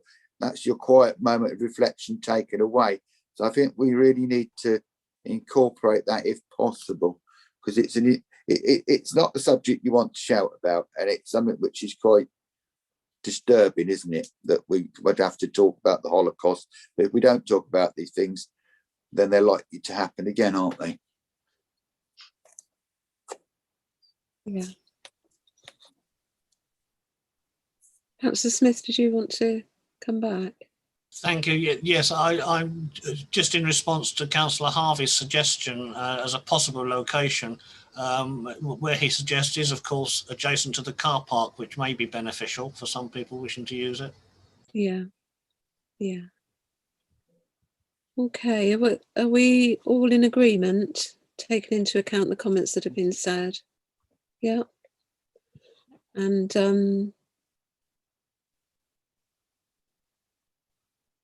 so, Councillor Stutchbury, are you voting or wanting to speak again? I wanted to speak again, Chairman.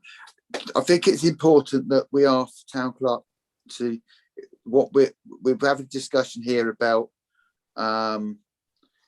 what sort of design we want to go for and whether we go with that, because he's got to put an amount of money into earmark reserves.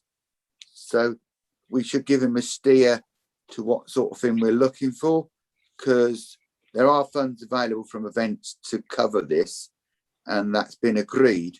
And I think it was Councillor Harvey and Councillor Mahi who pointed out to us that the amount of money probably wasn't sufficient, and we left it fluid enough to be able to do this. I think we have to give the town clerk a steer on what sort of thing you want, because once we put money into earmark reserves, it may not be able to be progressed for a period of years or immediately, and then it'll be within a new council and we'll have to start the discussion all over again. Unless the town clerk's happy with what's said, in which case I'm happy. Town clerk. Thank you, Chair.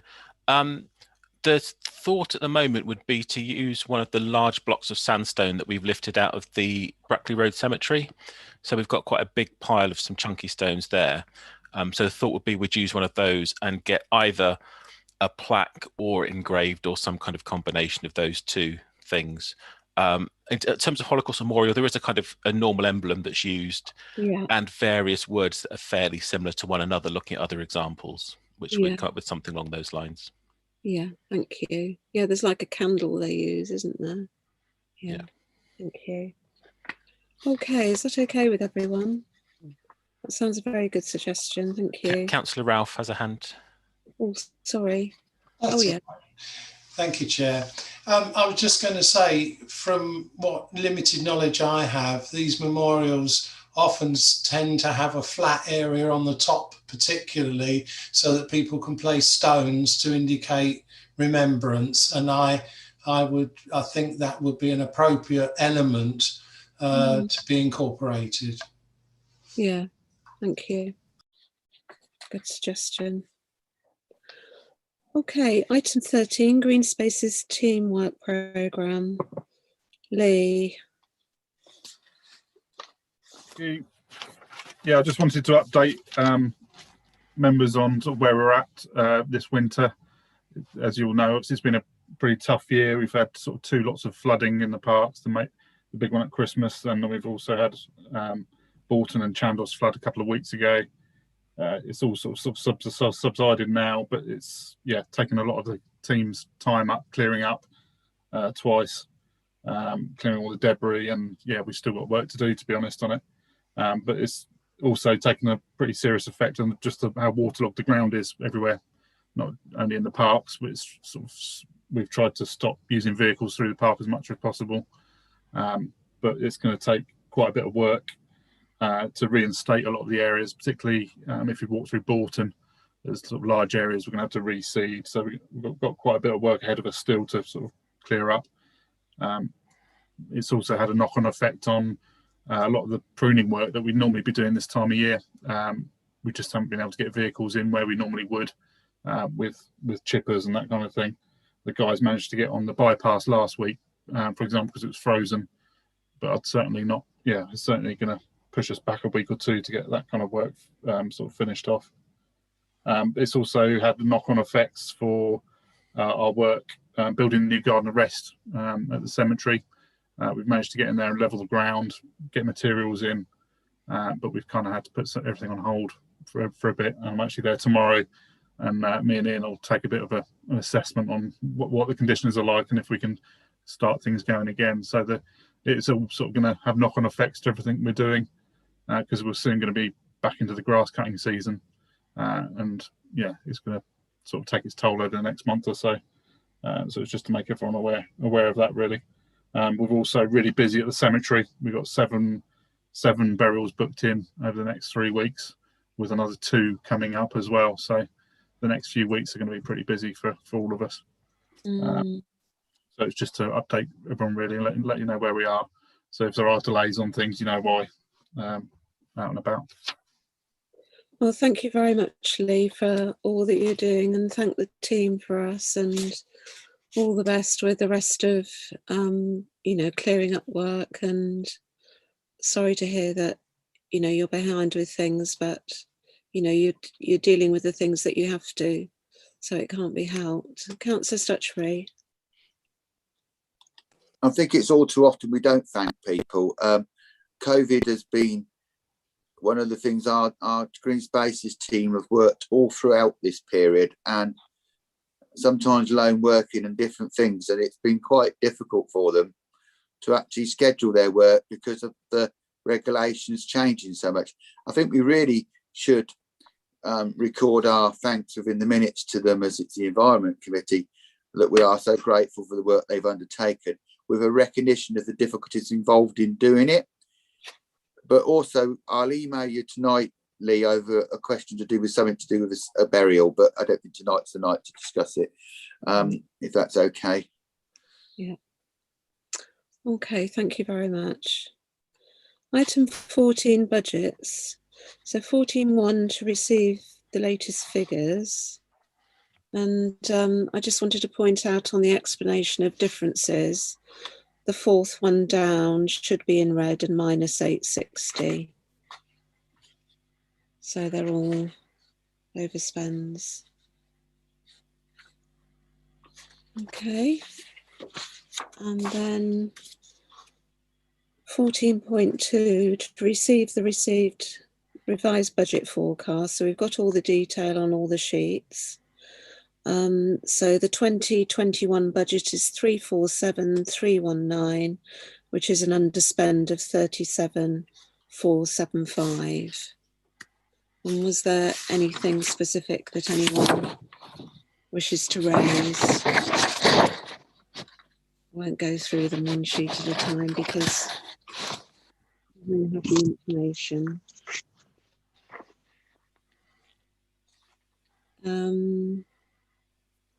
Councillor Harvey. Oh, yeah, just a note that the Flood Relief Fund has been 80% spent, which I think is very efficient. And I just want to say congratulations to those who obviously worked through some quite degree of complexity and managed to get most of that money out to the people who need it. So that's a good job done, I think. Obviously, there's a few more bits to give out, but pretty darn good. In the space of what more or less is about 2 or 3 weeks to have made all that happen is really good. So I say, well done to the people involved. Yeah, I just noticed on my screen it's got please record permission from the meeting host. Is that anything that That's a new thing to me. Oh, that's still all right. we're still live on YouTube, so it's fine. That's okay. I pressed OK. Councillor Stutchbury. Through you, Chairman and Town Clerk, we have a predicted underspend. Yeah. Is that underspend likely to be the theme towards the end of the financial year? In which case, yeah, we've done our preset meeting, and this money belongs to the committee at this stage, and we haven't actually, and it's still our budget. Is it appropriate we earmark reserve that money from this committee for a project that we haven't been able to pursue? Tonight we've heard about the flood remediation scheme, which we need to consider greatly, which may save residents from flooding, and that will need resources to be able to do it. Now, I don't think that will cover it, but I think it would be a reasonable thing to consider earmarking it against flood alleviation, or if that's appropriate. If the town clerk thinks there's a reason why we shouldn't be doing that, tell me, because at the moment it's our money, this committee's money, and we may be able to answer some of those questions and do some things as a town council in the preceding 12 months if we've got that resource that we wouldn't be able to do. But if it's money which hasn't been underspent because it's projects we haven't taken forward, that's a completely different thing. That's actually money committed to expenditure. So I'd like an explanation from the town clerk around that. And if what I've said is not how he sees the finances, he's the financial officer, he'll tell us. Town clerk. Thank you. That's not quite how I see the finances. So the first thing to highlight is the number that you've got there for the anticipated underspend for the end of year is actually very close to what it was before Christmas. And you'll remember that when full council set precept back in January, full council set a whole load of fairly large earmarked reserves for the first time on the assumption that there would be a large underspend this financial year. So effectively, we've already set up earmarked reserves to account for the underspend that we're looking at, including against the new cemetery, which we set a much larger earmarked reserve for again. The other point, of course, would be that standing orders are clear that each committee is given a revenue budget to spend in the year, but it's for full council to set and agree earmarked reserves. So any recommendation on earmarked reserves has to go to full council to agree or reject. Can I thank the town clerk for his explanation? It's just that I'm always trying to find a way of getting more out of the money, and earmarked reserves for full council is the way that he suggested he prefers to proceed. If that's not what we can do, that's fine. It's just that I would hate to get 2 years down the line and miss an opportunity to resolve something. But I'll take his advice on where he thinks the finances are. Yeah, thank you, Councillor Stutchbury. Okay, item 15, the public health meeting to discuss healthcare provision in Buckingham. Further update from the town clerk. So this is on the agenda because we've agreed to have it on as a standing item until it happens. To be honest, not much has happened with the planning of it since the last meeting, given all the action still around vaccinations. I am hopeful we'll have something in the next couple of weeks to report on in terms of progress in arranging it. Thank you. Councillor Stutchbury.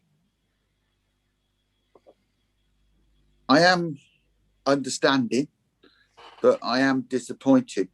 I've raised this issue continuously since 2018 at numerous committees, motions to genders, reminding committee about motions to agendas, and we seemingly got into what was the death nail of this in the end was the COVID outbreak. But this was a recommendation agreed by this council in 2018, as the minutes state, that we would hold a public meeting, which means, as it presently is, there'll be an election in 2021. That means we managed to get through 3 years without progressing this, which was a request of the full council. That isn't actually something I'm very proud of personally, after being involved in raising it continuously. And at the last action, which was going to the House meeting, was at my bequest, and Councillor Harvey stepped into that, and Councillor Gately were going to do it. So we finally went to a House meeting. The health of our community is something we cannot neglect. And I would suggest that we send a huge signal to the new council in May that this is a priority, because we've got through 3 years, and it's no fault of the present town clerk that we've got to where we are. It could have been actioned earlier by the than it has been. He inherited COVID, but I am not happy that we've got these problems about health in Buckingham, and we haven't given the residents the right to discuss them, of which we said we would. That is a break of trust, and I think that we should all hang our head low on that one.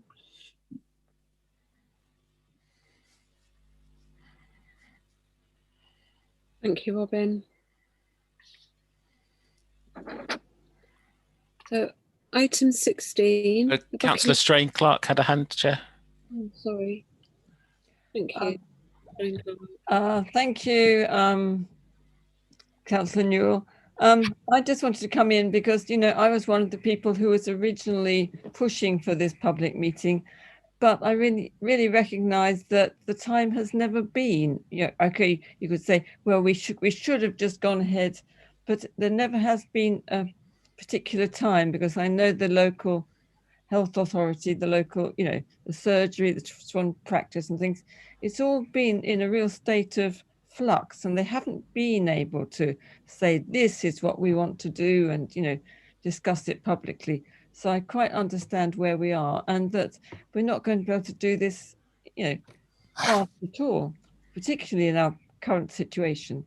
So yeah, although, yeah, I did think it was a really, really good idea, you know, if we could have got that public meeting up and, you know, straight away, but we failed, and we just have to think, yes, as Councillor Stutchbury just said, we just have to hope that this coming year, the new council will take it up. Councillor Stutchbury. Just to say in short, there were opportunities. What we were frightened of is offending people in having a public meeting. That's a failing. Our job is not to be anyone's friend, it's to be a guide to it. That's my view. The situation remains the same after the public meeting at the community centre. There was when they were discussing providing care in the community. There was an election in 2019 which interrupted many of these things, the general elections, whatever, slow things down with the NHS. So we have been a victim of it, but it is not something I'm happy about. I had hoped that with the three principal responsibilities that we were discussing, which Councillor Harvey took to the previous House meeting, that we at least look at this stage, because there's nothing much more we can do than to see if we can use the HASC at this moment, who seemed reluctant to answer some of John's questions, which he asked on our behalf, that we pursue some of these things in the interim through the Health and Scrutiny Committee until the time that we can have a public meeting when people can safely attend. I recognise that. I just, I can tell you really why I'm disappointed is I don't really want to have to go to visit my mother, who says, when are you going to have that public meeting, which the town council said it was going to have? I've got questions I want to have. She's 81 years old and she wants to ask some questions, and other people in the community are probably able. We're councillors, we're quite privileged, but I respect Councillor Strain-Clark's view, always have done. But I think she's right that we signalled it really strongly to the new council that this is a priority. Thank you. Okay, item 16, verbal update from Councillor Harvey following the meeting of the House.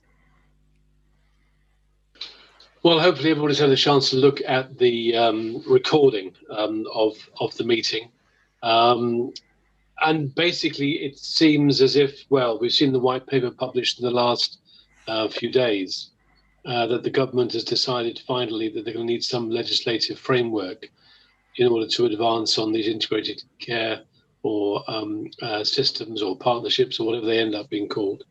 So that's coming forward now. There are possibly some warning signs within that, but we did at least get some confirmation from the people present that the current services that are on offer at the moment, in terms of outpatient care and inpatient care at Buckingham Hospital, are going to be thrown into the melting pot. And, you know, referencing back the previous conversation, it is vital, absolutely vital, that the whole public of the town get a chance to be consulted on that and see what the implications are going to be, not just in the short term, but in the long term as well. I think this pandemic has shown us two very important things. One, there is nothing as important as health, ultimately, and two, it has also highlighted the extreme health inequalities in our society. And that isn't just you know, because we live in a fairly affluent area of Buckinghamshire, there are still huge health inequalities within our town and within our county as well. And therefore, it's really important that whatever the future is going to be for the hospital, whatever the future is going to be for the future healthcare system in Buckingham, it is vital that the public are involved in that debate.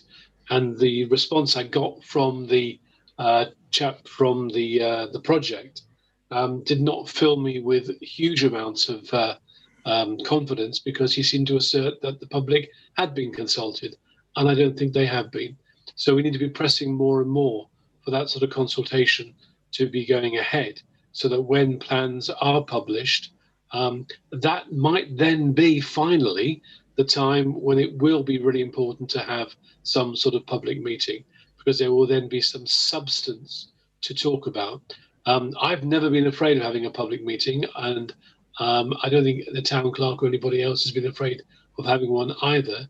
The issue is we need to look at this in the whole, look at the whole system and see what the future is going to be. And the time for that may well be coming very soon, when, if, as was stated in the meeting, some proposals will be published by the end of this financial year. So we're talking within the next 6 weeks or so, if they fulfill that promise. Of course, they may be distracted by other matters that are currently ongoing. But I think when we have a sense of where things are going or what the proposals are, at that point it will become vital for us as the town council, for the Buckinghamshire Council, and indeed for the people, of course, of the town, who really need to have confidence in their healthcare system, to be involved and engaged in those debates. Thank you. Councillor Stutchbury. Well, firstly, can I thank Councillor Harvey for attending that meeting and bringing back the report. In 2003, when these changes were proposed in 2003, we challenged it quite strongly from the Buckingham Town Council. I was in a position, which I'm not in now on the Town Council. We even managed to make Hansard with our challenge to what was being proposed about community care and the hospital and what was happening. So I think, following from that experience of what happened then with the then MP, which was the Right Honourable John Bercow, I think we need to repeat that process. And I would suggest that we write a very carefully crafted question asking our present MP to ask the Secretary of State through placing a question within the Speaker's chair, which is an parliamentary tradition, about what he knows or does know about proposed changes to Buckinghamshire's services per se. I say that because I listen to what John says, and I listened to what was said at the meeting when they said they'd consulted Buckinghamshire and they felt they'd done the consultation. No, they had not. They had consulted Aylesbury and they'd consulted Amersham and they consulted High Wycombe.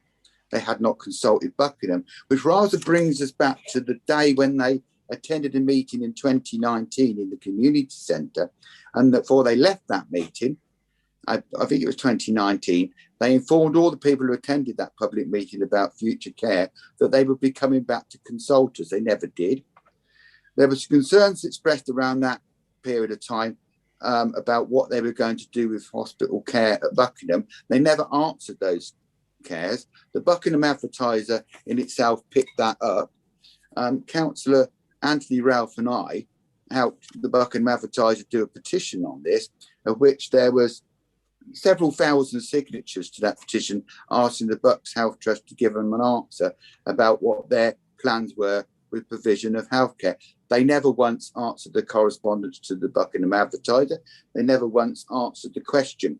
So let's say there's some form in this now about how we get treated in Buckingham. And this form is ongoing and it's linear, and it goes back, in my privileged time of being a councillor, to at least a period of time when there was an action group which I was involved in with Councillor John Barnett, who I spoke to today, was now over something I wanted some history on, to see whether I was factually correct about what my assumptions were, and he assured me I was.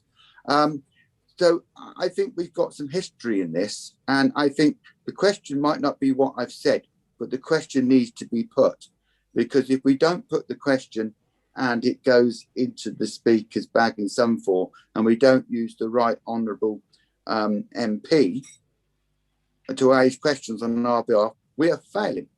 He can, of course, say, I'm not going to do that, but the previous MP, John Bercow, before he was the Speaker of the House of Commons, was excellent at doing that. I attended a public meeting with him in the community centre over community health. I provided the paperwork for it, and I remember the transcript of the meeting. John Bercow spoke for 15 minutes and didn't repeat himself once. I spoke for 3 minutes and repeated myself 4 times. So so he was eloquent and excellent, and we should look for the same service from our present MP when it comes to Buckingham's health, Buckingham's well-being, and that the government's proposing changes. With changes comes risk, and if we've not been consulted, as Councillor Harvey so eloquently expressed about this consultation where they believe we have been, if we do nothing, we'll have no public meeting, we'll have no consultation, our constituents will be waiting for something to be done. So I would like to think that we could craft a letter around the new government's proposed white papers and what effects that will have on services towards Buckingham Hospital, the community care, and what funds will be available to provide the health centre that we've been waiting for funding to. I don't think that's unreasonable. I think that's helpful. I think it's constructive, and it gives the MP opportunity to do what an MP does. If John Burke can do it, I presume Greg Smith can as well. Thank you, Councillor. Anyone else want to speak?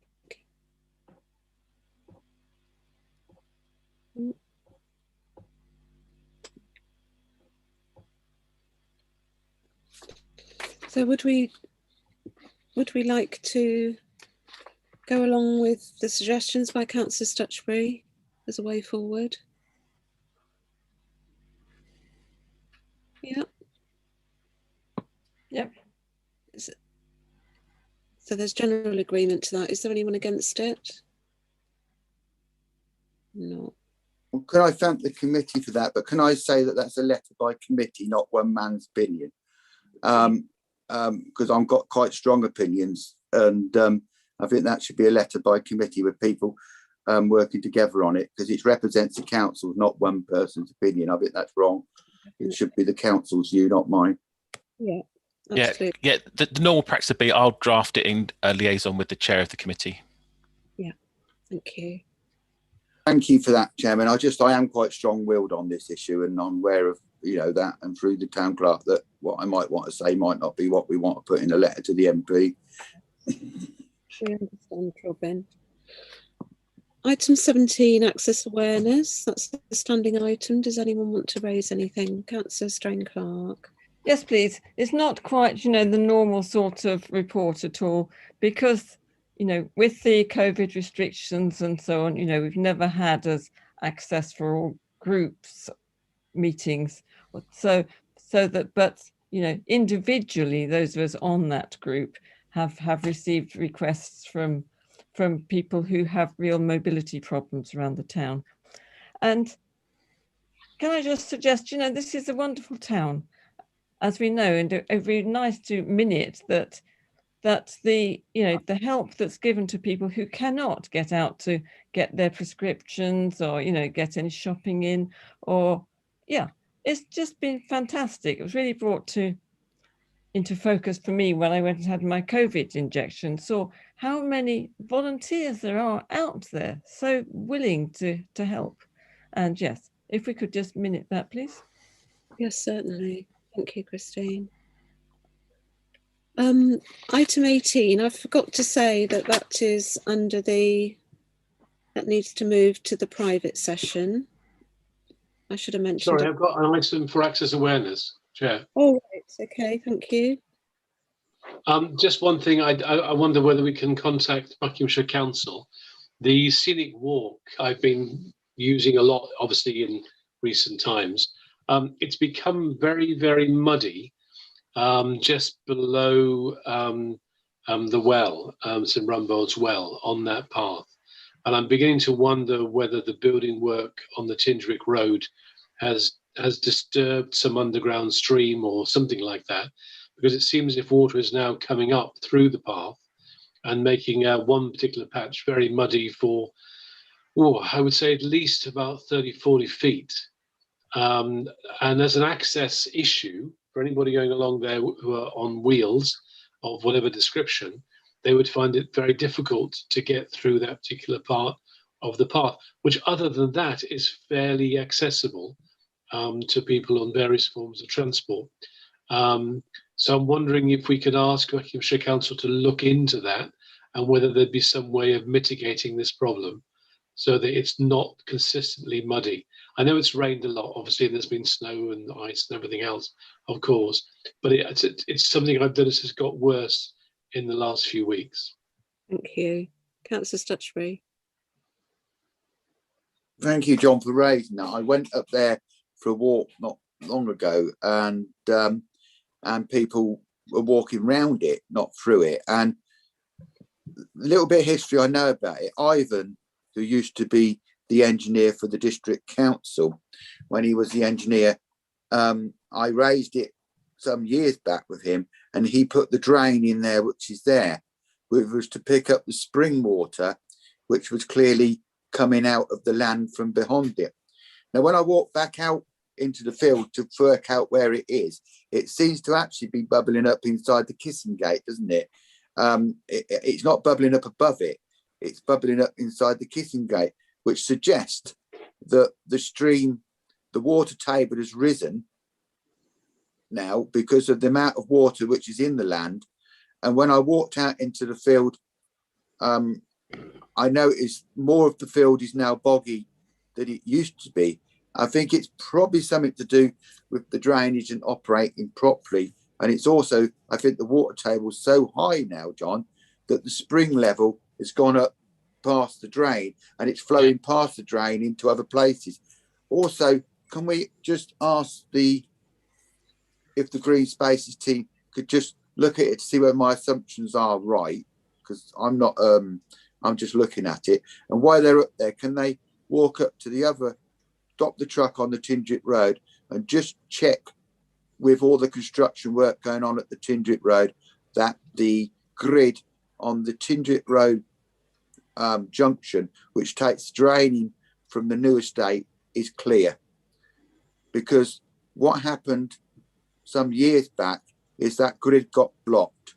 All the flood water and rainwater precipitated down there, flowed along the actual railway, and then flowed into Bath Lane. Now, I did mention it to the developers at numerous times about this, and when the development went through, if you remember, that piece of land was never included in the development, so it's not even in the works of the development. And that drain, as far as I remember, was in at the time. The county was saying it was the districts, and the districts was saying it was the counties. The great thing about it now, it's definitely Buckinghamshire councils, isn't it? So they've unified the problem. So now it's definitely theirs.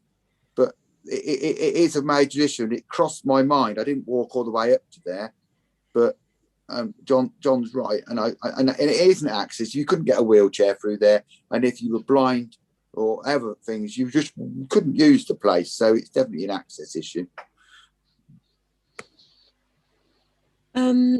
We did talk at the previous meeting, the BCWP, about flooding on our half of the railway walk as well, with it being really muddy, and Lee's looking into that with the team. So I don't know whether it'd be possible to have a look at the end that Robin's talked about as well. Yeah, the guys were up there a few months looking at that grill, because we installed the grill years ago, and I can get them to do it again, to be honest. Yeah, it's not a problem. Brilliant, thank you. Thanks very much. Okay, item 19, fees and charges. You have the report on Lace Hill Sports and Community Centre hire charges, asking for them to be frozen for the new financial year and for us to review them in a year's time. And it seems eminently sensible with the difficulties that our hirers are having at the moment. So I hope that we can agree with the recommendation. Councillor Harvey. Yeah, I propose we agree and move on. Thank you for the report. Makes sense. Thank you. Everyone happy? Yep. Councillor Smith had a hand as well. Oh, sorry. Councillor Smith. Who's muted?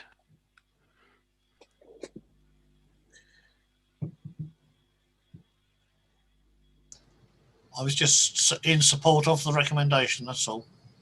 Thank you. Okay, item 20, social media initiatives and small projects. Yeah, Chair, if I can just highlight, this is the effectively almost the same report that went to TCE last week and will go to resources, just to agree that the actions right at the bottom of the report, those kind of things, but possibly others that fit with the committee officers, will do without having to come back to the committee for permission every time. Yeah, no, that would be wonderful. And I did mention it earlier on about the climate emergency action plan that they were going to help promote, which is wonderful, and the parks and the green spaces and plastic free. So, Councillor Harvey. Agreed. Again, propose we accept this. There should be no dispute about this. Agreed. Seconded. Thank you. And all in agreement. Oh, yep. Item 21, news releases. Councillor Stutchbury.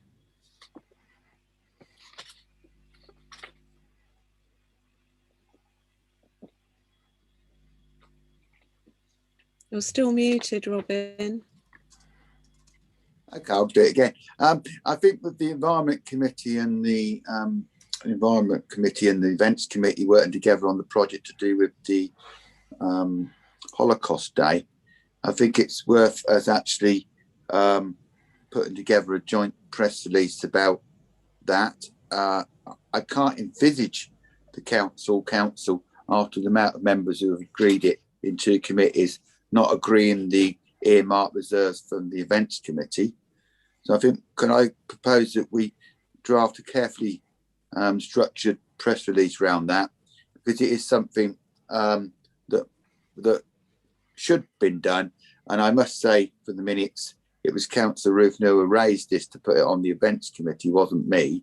I think it's something that we should signal that we're actually doing because it's additional.